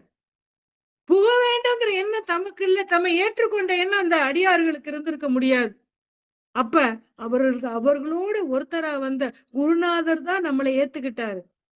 அந்த பல அடியார்கள் கூட நம்மளை நினைச்சிருக்க மாட்டாங்கன்னு நினைச்சு பாக்குறேன். அப்ப அந்த அடியார்களோட ஒருத்தர நம்ம சேர்ந்ததுக்கு காரணம் என்ன? குருநாதர்னு நினைவுக்கு வந்தவனே நெகிழ்ந்து போறாரு மணிவாசகர். அதனாலதான் சொல்றாரு, புகுவிப்பா நின்று இப்ப விட்டுட்டு போயிட்டே என்னை திரும்ப புகுவிச்சுக்கங்கிற. எத்தனை நேரம் இது நீடிச்சது நமக்கு தெரியாது. தம்மை மறந்து திடீர்னு வெறுமையா போனதை எம்பெருமான் காட்சி கொடுத்து ஆட்கொண்டதுக்கு அப்புறம் அவர் திடீர்னு மறைஞ்சு போறாரு. அந்த வெறுமையை அவர் அனுபவிக்கிறார். இன்ப கனவுல இருந்து விடுபட்டவன் திடீர்னு வெறுமையை அனுபவிக்கிற மாதிரி அடியார் கூட்டத்தோட தாம் ஒருவரா இருந்து குருநாதர் திருவடிகளை தன்னை மறந்து இருந்த மணிவாசகர் கணப்பொழுதுல இப்ப குருநாதர் இல்ல, திருவடியும் இல்ல, திடுக்கிட்டு போறார். இது எல்லாமே எம்பெருமான் செயல்னு உணர்றார். அந்த அடியார் கூட்டத்துல புகுவித்த குருநாதரே அந்த கூட்டத்துல இருந்து தம்மை புறத்தைய போக விட்டுட்டாரேன்னு உணர்றார். என்ன காரணத்தினாலே வருத்தப்படுறார். கொஞ்சம் கொஞ்சமா அதோட நிலைய உணர தொடங்குறார். அதை நம்ம பின்னாடி வர்ற பாடல்களை எல்லாம் பார்ப்போம். நாற்றத்தின் நேரியாய் சேயாய் நனியான். நாற்றம்னா நறுமணம்னு ஒரு பொருள். இந்த நறுமணம் வடிவிலே உருவத்திலே இல்லாத ஒரு பொருளை பற்றி நிற்கக்கூடியது நமக்கு தெரியும். அதாவது மொக்கா இருக்கும்போது அந்த பூவுல மனம் இருக்காது, அது மலர்ந்ததுக்கு அப்புறம் மனம் வரும். அப்ப விழுகின்ற நிலையிலையும் மலர் கீழே விழுந்ததுக்கு அப்புறமும் அதுக்கு இல்லை, உதிரும் போது அதுக்கு மனம் இல்லை. இடைப்பருவத்துல வந்ததான் அந்த பூவோட மனம். ஒரு குறிப்பிட்ட பருவத்துக்கு முன்னாடி அந்த மலருக்குள்ள மறைந்து குறிப்பிட்ட காலத்துல வெளிப்பட்டு பின்னாடி அந்த மலரோட மறைஞ்சு போறதா அந்த மனதோட வாசனையோட இயல்பு. அதத்தான் நாற்றத்தின் நேரியாயின்னு இந்த கருத்தை நமக்கு இங்க சொல்றாரு.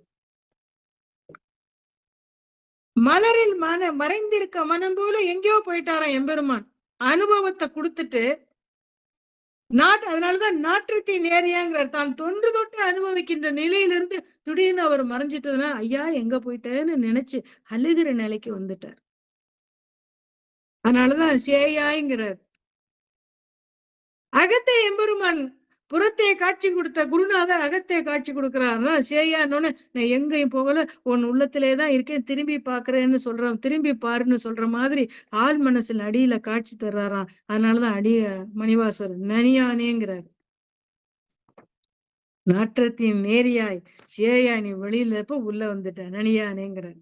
மாற்ற மனம்களியே நின்ற மறையோனே. சாதாரண உணர்ச்சிகளை கட்டுப்படுத்த முடியாத சொற்களை கொண்டு கடந்து நிற்க பொருளை முழுதும் அறிஞ்சிட்டதா நினைக்கிறது தப்பு. ஓரளவுதான் சொல்ல முடியும். அதை கடந்து மிக பெரிய அளவுல மனம், அதாவது மனம் அத்தனையும் கடந்து இருக்கக்கூடிய எம்பெருமான் அதாவது கூறவோ பயன்படுத்த முடியாதுங்கிறதான் சொல்றாரு.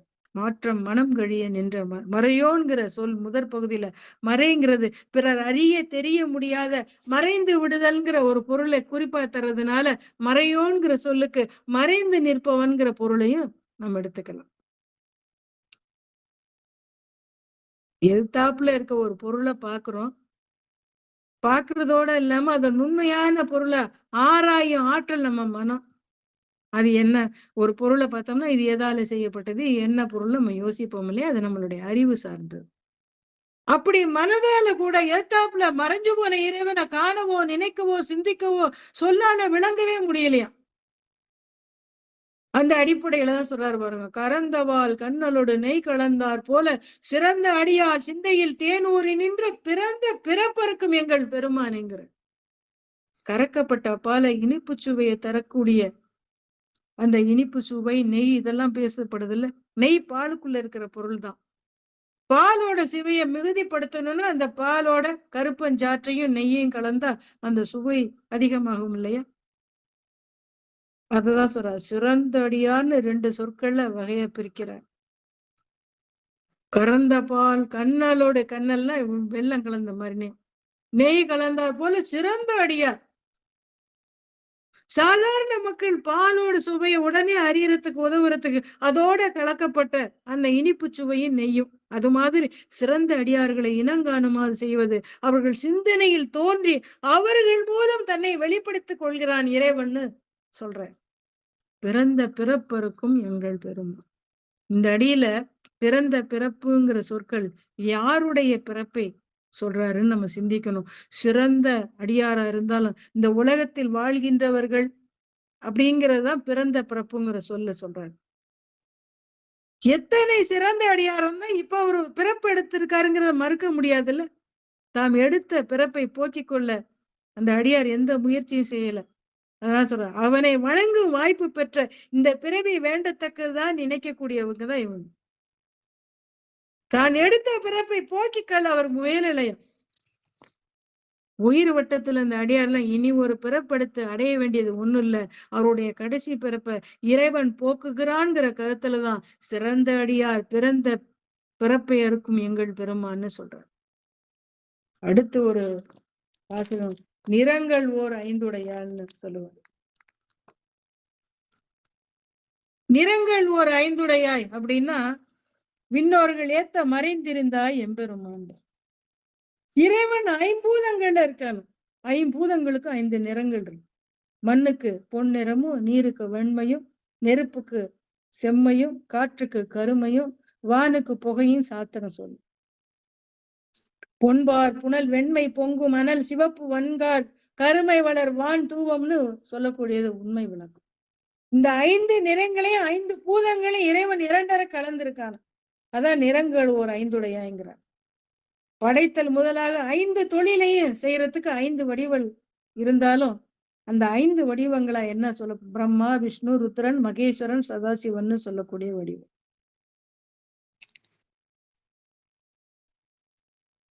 அடுத்து அது சொல்லுவாங்கல்ல, ஆணவம் கண்மம் மாயை மும்மலங்கள்ல ஆணவம் நீங்கிறதுக்காக மாயமும் கண்மும் சேர்க்கப்பட்டிருக்கு.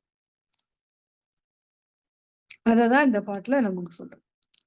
விண்ணோர்கள் ஏத்த மறைந்திருந்து இந்த உலகத்துல வாழ்றவங்க என்னென்ன குறை நிறைகளோட இந்த உடம்போட வாழ்றாங்க, அதே குறை நிறைகளோட சூட்சும உடம்போட வாழக்கூடியவங்க தேவர்கள். மனிதர்கள் எப்படி நிறை குறையோட வாழ்றாங்களோ அது மாதிரி தேவர்களும் வாழ்றாங்க. விண்ணோர்கள் ஏத்த மறைந்திருந்தான்னு சொல்றாங்க. விண்ணோர்கள் என்ன காரணத்தினால இறைவனால இறைவனை அறிந்து அவங்க தெரிஞ்சுக்கிட்டாங்கன்னு நினைக்க வேணாம். அதுக்காக தான் அவங்களுக்கும் மறைந்திருந்தாங்கிறார். தேவர்கள் வணங்கணும்னா அந்த பூலோகத்துக்கு தான் வரணும். பிரம்மா, விஷ்ணு எல்லாரும் இங்கதானே வராங்க. அடிமுடி காண அண்ணாமலையான நின்ற எம்பெருமான் எங்க அந்த பூலோகத்துல தானே. அதனால அவங்களுக்கும் நீ மறைஞ்சிருந்து விண்ணோர்களுக்கு மறைந்த எம்பெருமான் சிவனடியாருக்கு எளிதாக காட்சி கொடுக்கக்கூடிய. அடுத்து இந்த ஒரு 4 வரியோட முடிச்சுக்கலாம். வல்வினை ஏன் தன்னை மறைத்திட மூடிய மாய இருளை அறம்பாவம் என்னும் அருங்கயிற்றால் கட்டி புறந்தோள் போர்த்தி எங்கும் புழு அழுக்கு மூடி மலம் சோறும் 9 வாயிற்குடலை மலங்க புலனைந்தும் வஞ்சனையை செய்ய விளங்கு மனத்தால் விமனா உனக்கு கலந்த அன்பாகி கசிந்தும்.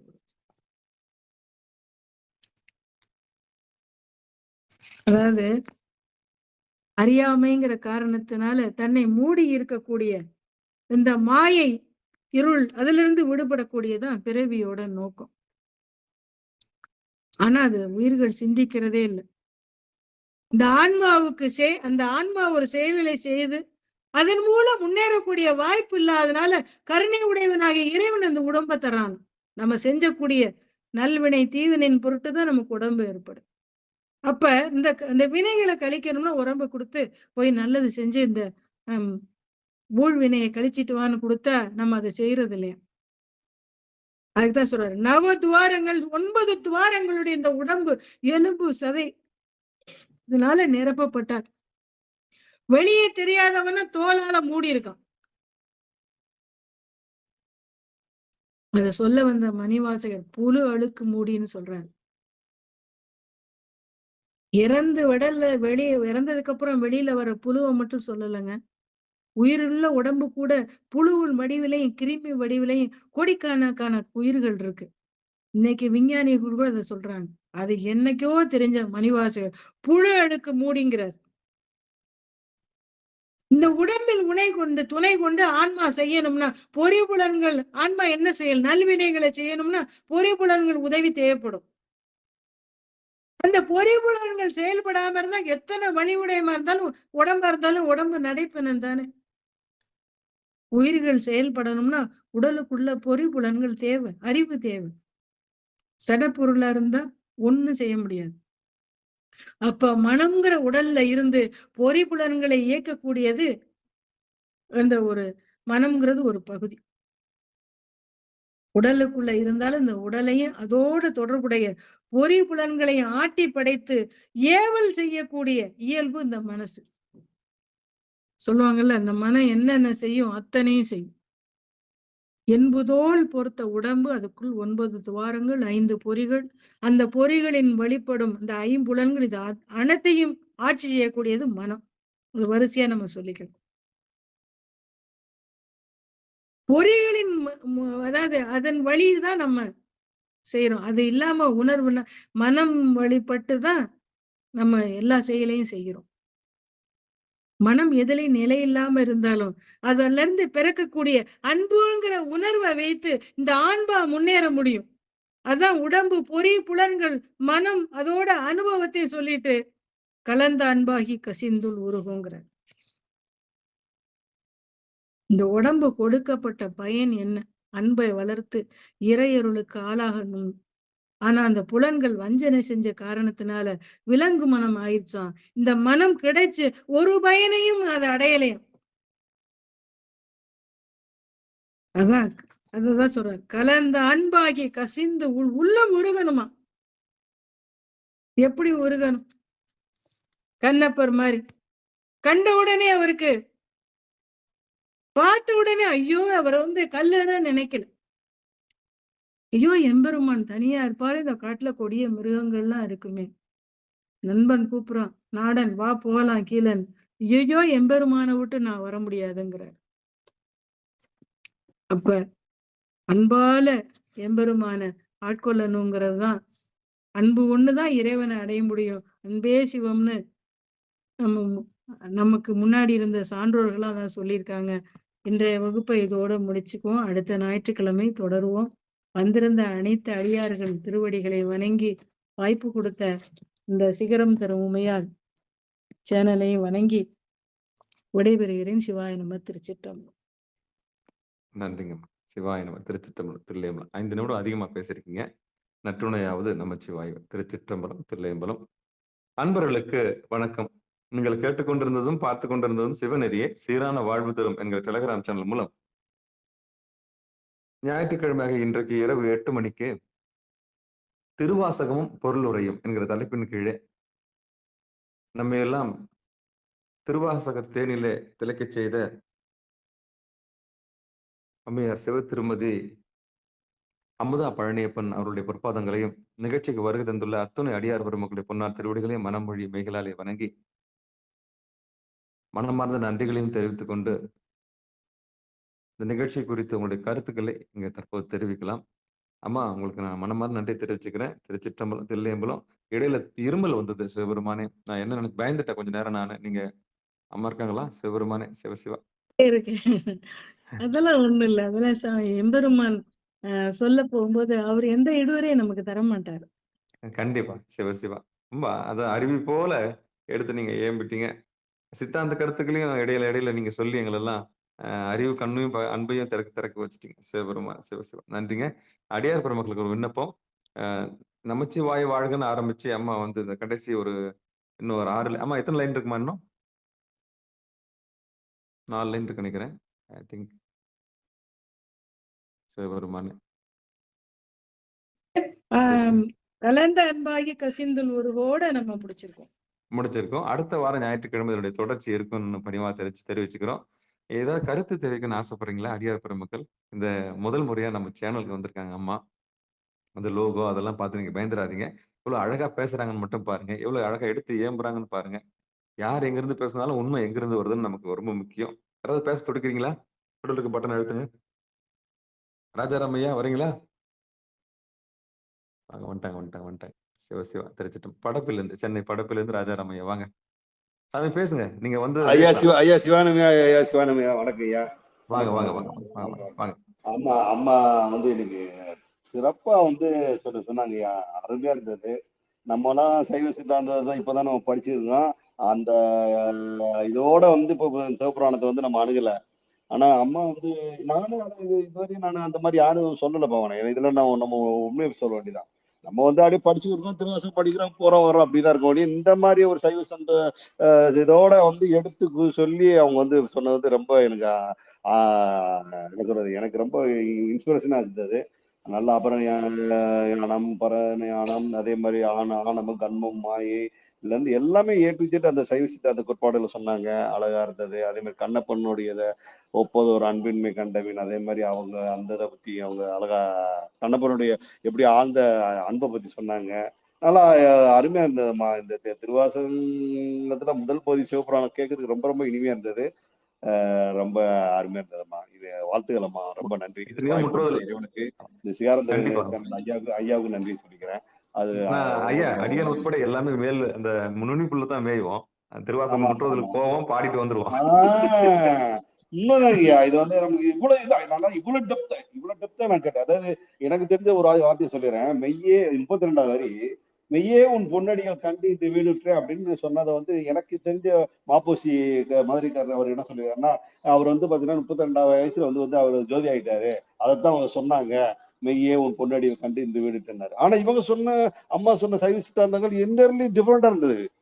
மெய்னா என்ன, மெய்யே இன்று அது அழகா வந்து ரொம்ப விரிவா சொன்னாங்க. அது அந்த ஒரு வரி போதும் எனக்கு அந்த இது. அது மாதிரி ஒவ்வொன்றுமே உள்ள ரொம்ப சைவ சித்தாந்தத்தோட சொல்லும்போது ரொம்ப ரொம்ப ஆர்வத்தை தூண்டுது. ரொம்ப சந்தோஷம். இன்னும் அடுத்தடுத்த நிகழ்வுகளை வந்து கண்டுகளிப்போமா? கண்டுகளிச்சு நிச்சயம். நான் இன்புறுவேங்க. அதே மாதிரி எல்லாரும் கண்டுகளிக்கணுங்கிறத நான் ஒரு விண்ணப்பமா வச்சுக்கிறேன். நல்லா ரொம்ப ரொம்ப விரிவா சொன்னாங்க. நல்லா இருக்கு. அருமையா இருக்கு. எளிதில் புரியுற மாதிரி சொல்லியிருக்காங்க. அதனால அந்த அம்மாவுக்கு மறுபடியும் நான் என்னோட வாழ்த்துக்களை தெரிவிச்சுக்கிறேன். நன்றிம்மா. சிவா. அமுதாம்மா அமுதாம்மா சென்னையில இருந்து வந்திருக்காரு அவர். நன்றி நன்றி ஐயா. சிவாய நம. நன்றி நன்றி நன்றி. அம்மா வந்து பெரம்பலூர்ல இருந்து வராங்க ஐயா. நன்றிம்மா, நன்றிம்மா, நன்றிம்மா. பெரம்பலூர் பெருமாட மாவட்டத்துல அறிவு இருந்து வந்து உங்களுக்கு பரிபூர்ணமா கிடைக்கணும்மா. என்னோட பரிபூர்ணமா. சிவபெருமான். ஆமா ஆமா. அந்த நீள சிவ ஆயுள், சிவ. அந்த ஆரோக்கியம்லாம் நிச்சயம் அம்மாவுக்கு கூடுதலா இருக்கணும். அந்த ஆரோக்கியம் அவங்களுக்கு நிச்சயம் கூடுதலா இருக்கும் சிவபெருமான். ஏன்னா இந்த மாதிரி எடுத்து இயம்புறதுக்கு ஆள் வேணும். அந்த வகையில சாமி வந்து நமக்குலாம் சொல்றாங்க சிவபெருமான் சிவசிவம். வேற யாராவது? வாங்க இந்த காந்தி. காந்தி மாரியப்பன் பாலச்சந்தர்லாம் அவங்க ஒரு சேனல்ல இருக்கிறவங்க. நான் அவங்களுக்கு அனுப்பியிருந்தேன், அதனால வந்திருக்காங்க.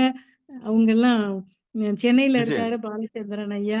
காந்தி நிச்சயம். மாரியப்பன் அவரெல்லாம் கண்டிப்பா. பஞ்சாப்ல இருக்காங்க. சிவ சிவ. அப்ப வந்த உங்க கண்டிப்பா. 2 பேருக்கு நன்றியை தெரிவிச்சுக்கிறேன் ஐயா. பஞ்சாப் போயிருக்காங்களா?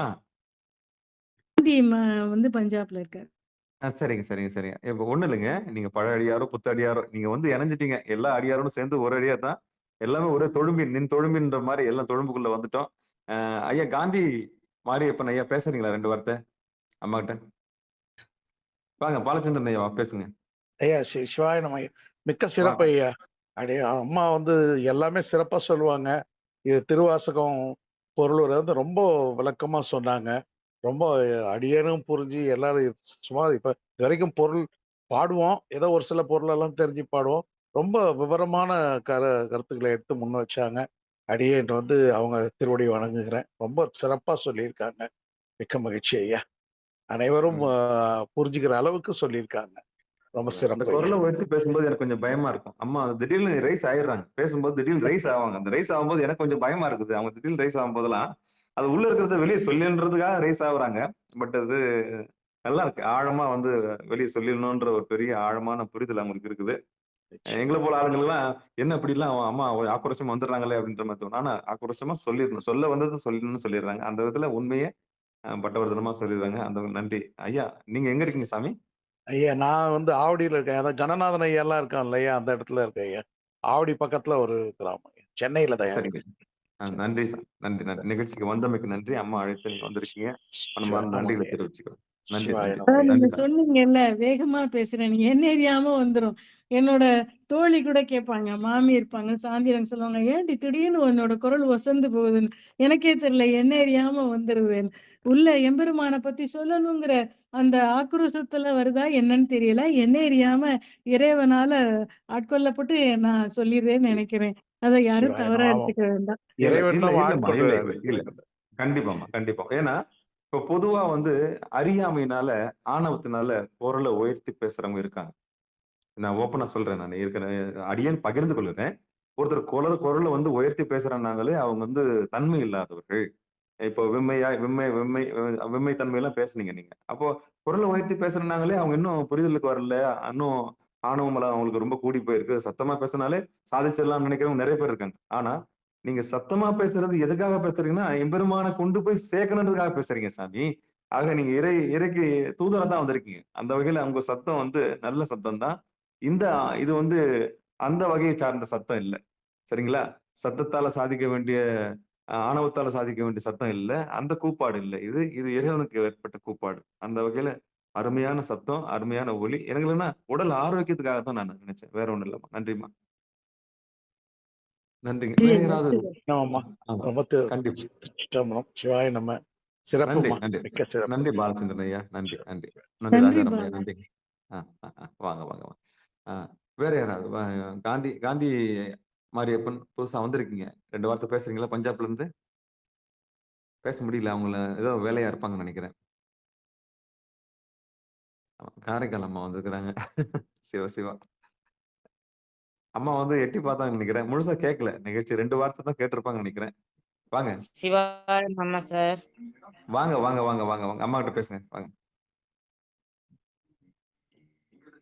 நான் வந்து அத கேட்கணுங்கிறதுக்காக தான் சரி திருவாசகமா இருக்கே அப்படிங்கிறதுக்காக தான் ஜாயின் பண்ணேன் பார்த்துக்கோங்க. வெளியில போயிருந்தேன் அப்பதான் வந்தேன். ஆனா பாத்தீங்கன்னா எனக்கு இங்க டவரே இல்லாம சுத்தமா கனெக்டே ஆகல பார்த்துக்கோங்க. கடவுளே! சிவசிவா. திருச்சிற்றம்பலம். தில்லையம்பலம். அதனாலதான் வெளியில வந்துட்டேன். சரிங்கம்மா. இப்பதான் கனெக்ட் ஆச்சு பார்த்துக்கோங்க. சரிங்கம்மா. சரி 2 வார்த்தையாவது கேட்டீங்களா அம்மாவுடைய ரொம்ப குரல்ல? சந்தோஷம். திருவா இல்லையா நான் வந்து எனக்கு சுத்தமா எதுவுமே கேட்கவே இல்ல முதல்ல. சரிங்கம்மா. நான் ஒண்ணு பண்றேன். இந்த மீள் பதிவா அது நிச்சயம் YouTubeல போடுவேன். நான் உங்களுக்கு அனுப்பிக்கிறேன். கண்டிப்பா கண்டிப்பா நான் பாக்குறேன் அத. நிச்சயமா. வாங்க, வாங்க, வாங்க, வாங்க. வாழ்த்துக்கள் அம்மா. சிவபெருமானே. அமுதம்மா. நன்றி அம்மா. சிவாய நம. சிவாய நம. நன்றி அம்மா. அவங்க வந்து நம்ம நிகழ்ச்சியில திங்கட்கிழமை தோறும் புனிதவதியாரின் புனித பயணம்ன்ற நிகழ்ச்சியில வராங்கம்மா. தப்புங்க ஐயா. காரைக்கால் அம்மையாரை பற்றி பேசுறாங்க. காரைக்கால்ல இருந்து காரைக்கால் அம்மையாரை பத்தி பேசுறாங்க. இது எவ்வளவு குடுப்புண்ணே. அங்க இருந்து அம்மா பேசுறதுன்னா அதெல்லாம் எல்லாராலையும் பேச முடியாது. இறைவன் ஆட்கொண்டாதான் சொல்ல முடியும். கண்டிப்பா, கண்டிப்பா, கண்டிப்பா. நிச்சயம், நிச்சயம், நிச்சயம். அதாம்மா நான் நீங்க திருவாசகம் பேசுறீங்க அப்படிங்கறதுனாலதான் நான் கனெக்ட் பண்ணி வரலான்னு பார்த்தேன் நான் வந்த உடனே. அது பாத்தீங்கன்னா எனக்கு கனெக்டே இல்ல ஆகல. மழையா இருக்கும். கண்டிப்பா கேக்குறேம்மா. கண்டிப்பா, கண்டிப்பா. மழையா அதான் போல இருக்கு. நன்றி. நன்றிம்மா. பங்கெடுத்ததுக்கு நன்றி. வந்து ஆமா பேசுனதுக்கு நன்றி. ஆமா. ஏன்னா ஒரு சொற்பொழிவாளர் ஆமா இந்த பெரிய இந்த ஒரு ஓதுவார் இன்னொரு ஓதுவார் ஏத்துக்க மாட்டாரு. ஒரு சிவாச்சாரியார் இன்னொரு சிவாச்சாரியார் ஏத்துக்க மாட்டாரு. இதெல்லாம் கொடுமை இதெல்லாம். அதே மாதிரி ஒரு சொற்பொழிவாளர் இன்னொரு சொற்பொழிவாளர் ஏத்துக்க மாட்டாரு. இந்த மாதிரி பல பேதங்கள்லாம் கடந்து ஒரு அடியார்கள்லாம் ஒன்னா சேர்றதுன்றது சாதாரண விஷயம் கிடையாதுங்க. ஆமா சிவபெருமானே. இல்லையா அதாவது இறைவனை பத்தி யாரு பேசினாலும் நம்ம கேட்கணும். ஏன்னா இறைவனுக்காக தான் நம்ம பேசுறோம். அதனால யாரு தொழில வந்து இறைவனை பத்தி பேசினாலும் அது எனக்கு ரொம்ப சந்தோஷம் தானே நமக்கு. ஆமாங்கம்மா. இது எனக்கு ஆச்சரியமா இருக்குது. சில பேரை பாக்குறேன் நானு. அதுக்குள்ள அது ஒரு பெரிய கோடு வந்துடும். அதுக்குள்ள சின்ன ஒரு கோடு ஸ்லைட்டா ஒரு கொம்பு வந்துடும். அதுக்குள்ள அம்மா தங்களுடைய பேச்சு ரொம்ப சிறப்பா இருந்துச்சுங்கம்மா. உண்மையிலேயே சொல்றேம்மா, நான் இத்தனை நாள் சிவபுராணம் சொன்னதுக்கும் இதுக்கப்புறம் சிவபுராணம் சொல்றதுக்கும் நிறைய வித்தியாசம் இருக்கும்மா. இப்ப நான் சொல்லும்போது சொல்லிட்டு தான் அம்மா உங்ககிட்ட பேசுறதுக்கு ஏதோ வந்திருக்கேன். அவ்வளவு சிறப்பா சொன்னீங்கம்மா. கல்லாய் மனிதராய் தேயாய் கணங்களாய் அதுக்கான விளக்கம்லாம் சொன்னது ரொம்ப நல்லா இருந்துச்சுங்கம்மா. நன்றி நன்றி. அவங்க ஆமா வீட்டுல இருக்கிறாங்கம்மா. ஆமா ரொம்ப பேஷண்டா இருந்து முடியாம இருந்து இப்போ நடக்க முயற்சி பண்ணிட்டு இருக்காங்க. படுத்த படுக்கையில இருந்து இந்த உங்களுடைய வார்த்தையெல்லாம் கேட்டு அமுதமா இருக்கிறாங்க. சிவபெருமானே அவங்க மீண்டு வந்துருவாங்க. அவங்க சொல்லும் போதே அவங்களுக்கு கண்ணீர் வருது பாருங்க சார். அதுதான் நம்ம பாராட்டணும். அந்த அளவுக்கு உருக்கி கேட்டிருக்காங்க. ஆமா வலிய வேதனை இருக்கு. அவங்க நிச்சயம் மீண்டு வருவாங்க. சிவபெருமானே. சிவசிவா. நன்றிங்க. நன்றி இப்ப முடியம்மா. நன்றிம்மா. சிவாய நம்ம இந்த வாய்ப்பை எங்களுக்கு எல்லாம் கொடுத்ததுக்கு நாங்க நம்ம சேனலுக்கு தான் நன்றி. சிவபெருமானே. சிவசிவா. சரியாயிருவீங்க. உங்களுக்கு எல்லா வல்லமே இறைவன் தருவார். கவலையே படாதீங்க. அவ்வளவுதான். சொல்லு உங்களை பாதுகாப்பு. நிச்சயம் மீண்டு வந்துருவீங்க. நீங்க வாங்க. சிவபெருமானே. சிவசிவா. அதான் அடியார்கள்லாம் உங்க வீட்டு தேடி வந்திருக்காங்க பாருங்க பூங்குடியம்மா. இத்தனை பேர் வந்து உங்களுக்கு வந்து உங்க இல்லம் நீங்க படுத்த படுக்கையில இருந்தாலும் உங்க இல்லம் தேடி உங்க மொபைல் மூலியமா வந்து உங்க காதுல விழுந்துச்சுல அதே போதும். சரியா? சிவபெருமான். நான் சொல்லுவேன் எல்லாரும் இந்த இறைவனை பத்தி சொல்லும் போது எத்தனை வேலைகள் இருந்தாலும் பெண்களுக்கு நிறைய வேலைகள் இருக்கும். நீங்க அதை போட்டு வச்சுட்டு ஆன் பண்ணிட்டு நீங்க வேலைகளை செய்வீங்க. ஏன்னா இறைவனே உங்க வீட்டுல வந்து கதவை தட்டி நான் வந்திருக்கேன் கதவை திறன்னு சொல்ற மாதிரி. அப்ப வாசலை திறந்து வைங்க. எம்பெருமான் உங்கள் உள்ளத்தில் புகுந்து மனதில் புகுந்து உங்களுடைய ஆணவம் கண்மம் மாயங்க கூடிய அந்த அழுக்காறுகளை நீக்கி இம்மையிலும் மறுமையிலும் எல்லா வளமையும் தருவான்னு சொல்லி வந்திருக்க அடியார்களை வணங்கி விட வருகிறேன். நேரம் அதிகமானதுனால இனிமே என்னால இருக்க முடியாது. அனைவரையும் வணங்கி விடைபெறுகிறேன். சிவாய நம. திருச்சிற்றம்பலம். அனைத்து அடியார்களுக்கும் நன்றியை கூறி அனைத்து சிவனடியார்களை வணங்கி விடைபெறுகிறேன். சிவாய நம்ம. காரைக்கால் விஜயலட்சுமி அம்மா உங்களையும் வணங்கி விடைபெறுகிறேன். சிவாய நம்ம. நிறைய அன்பர்கள் இருக்கிறாங்க பேசுறதுக்கு. நீங்க நேரம் கருதி வெளியே போறீங்க. அடுத்த ஞாயிற்றுக்கிழமை பேச வைக்கலாம். சிவபெருமான். நன்றிங்க. அனைவருக்கும் வணக்கம். சிவாய நம்ம. திருச்சிற்றம்பலம். தில்லையம்பலம். அன்பர்களுக்கு வணக்கம். நீங்கள் கேட்டுக்கொண்டிருந்ததும் பார்த்து கொண்டிருந்ததும் சிவநெறியை சீரான வாழ்வுதரம் என்கிற டெலிகிராம் சேனல் மூலம் திருவாசகமும் அதன் பொருளுரையும் என்கிற தலைப்பின் கீழே பெரம்பலூர் மாவட்டம் பெரம்பலூர் மாவட்டத்தில் உள்ள அம்மையார் சிவத்திருமதி அமுதா பழனியப்பன் அவர்கள் நம்மோடு திருவாசகம் என்னும் தேனை நம்மோடு பகிர்ந்து கொண்டார்கள். அவருடைய பொற்பாதங்களையும் நிகழ்ச்சிக்கு வருகிற அத்தனை உள்ளங்களுடைய பொற்பாதங்களை மனமொழி மேகலாலை வணங்கி நிகழ்ச்சியில் இதை நிறைவு செய்வோம். நிறைவு செய்வதற்கு முன்பதாக வாழ்த்து மண்ணில் நல்ல வண்ணம் வாழலாம் வைகளும் இனி நல்ல கதிக்கு யாதும் ஒரு குறைவில்லை. கண்ணி நல்லகதரும் கழுமல வளநகர் பெண்ணின் நல்லாளோடும் பெருந்தகை இருந்தது.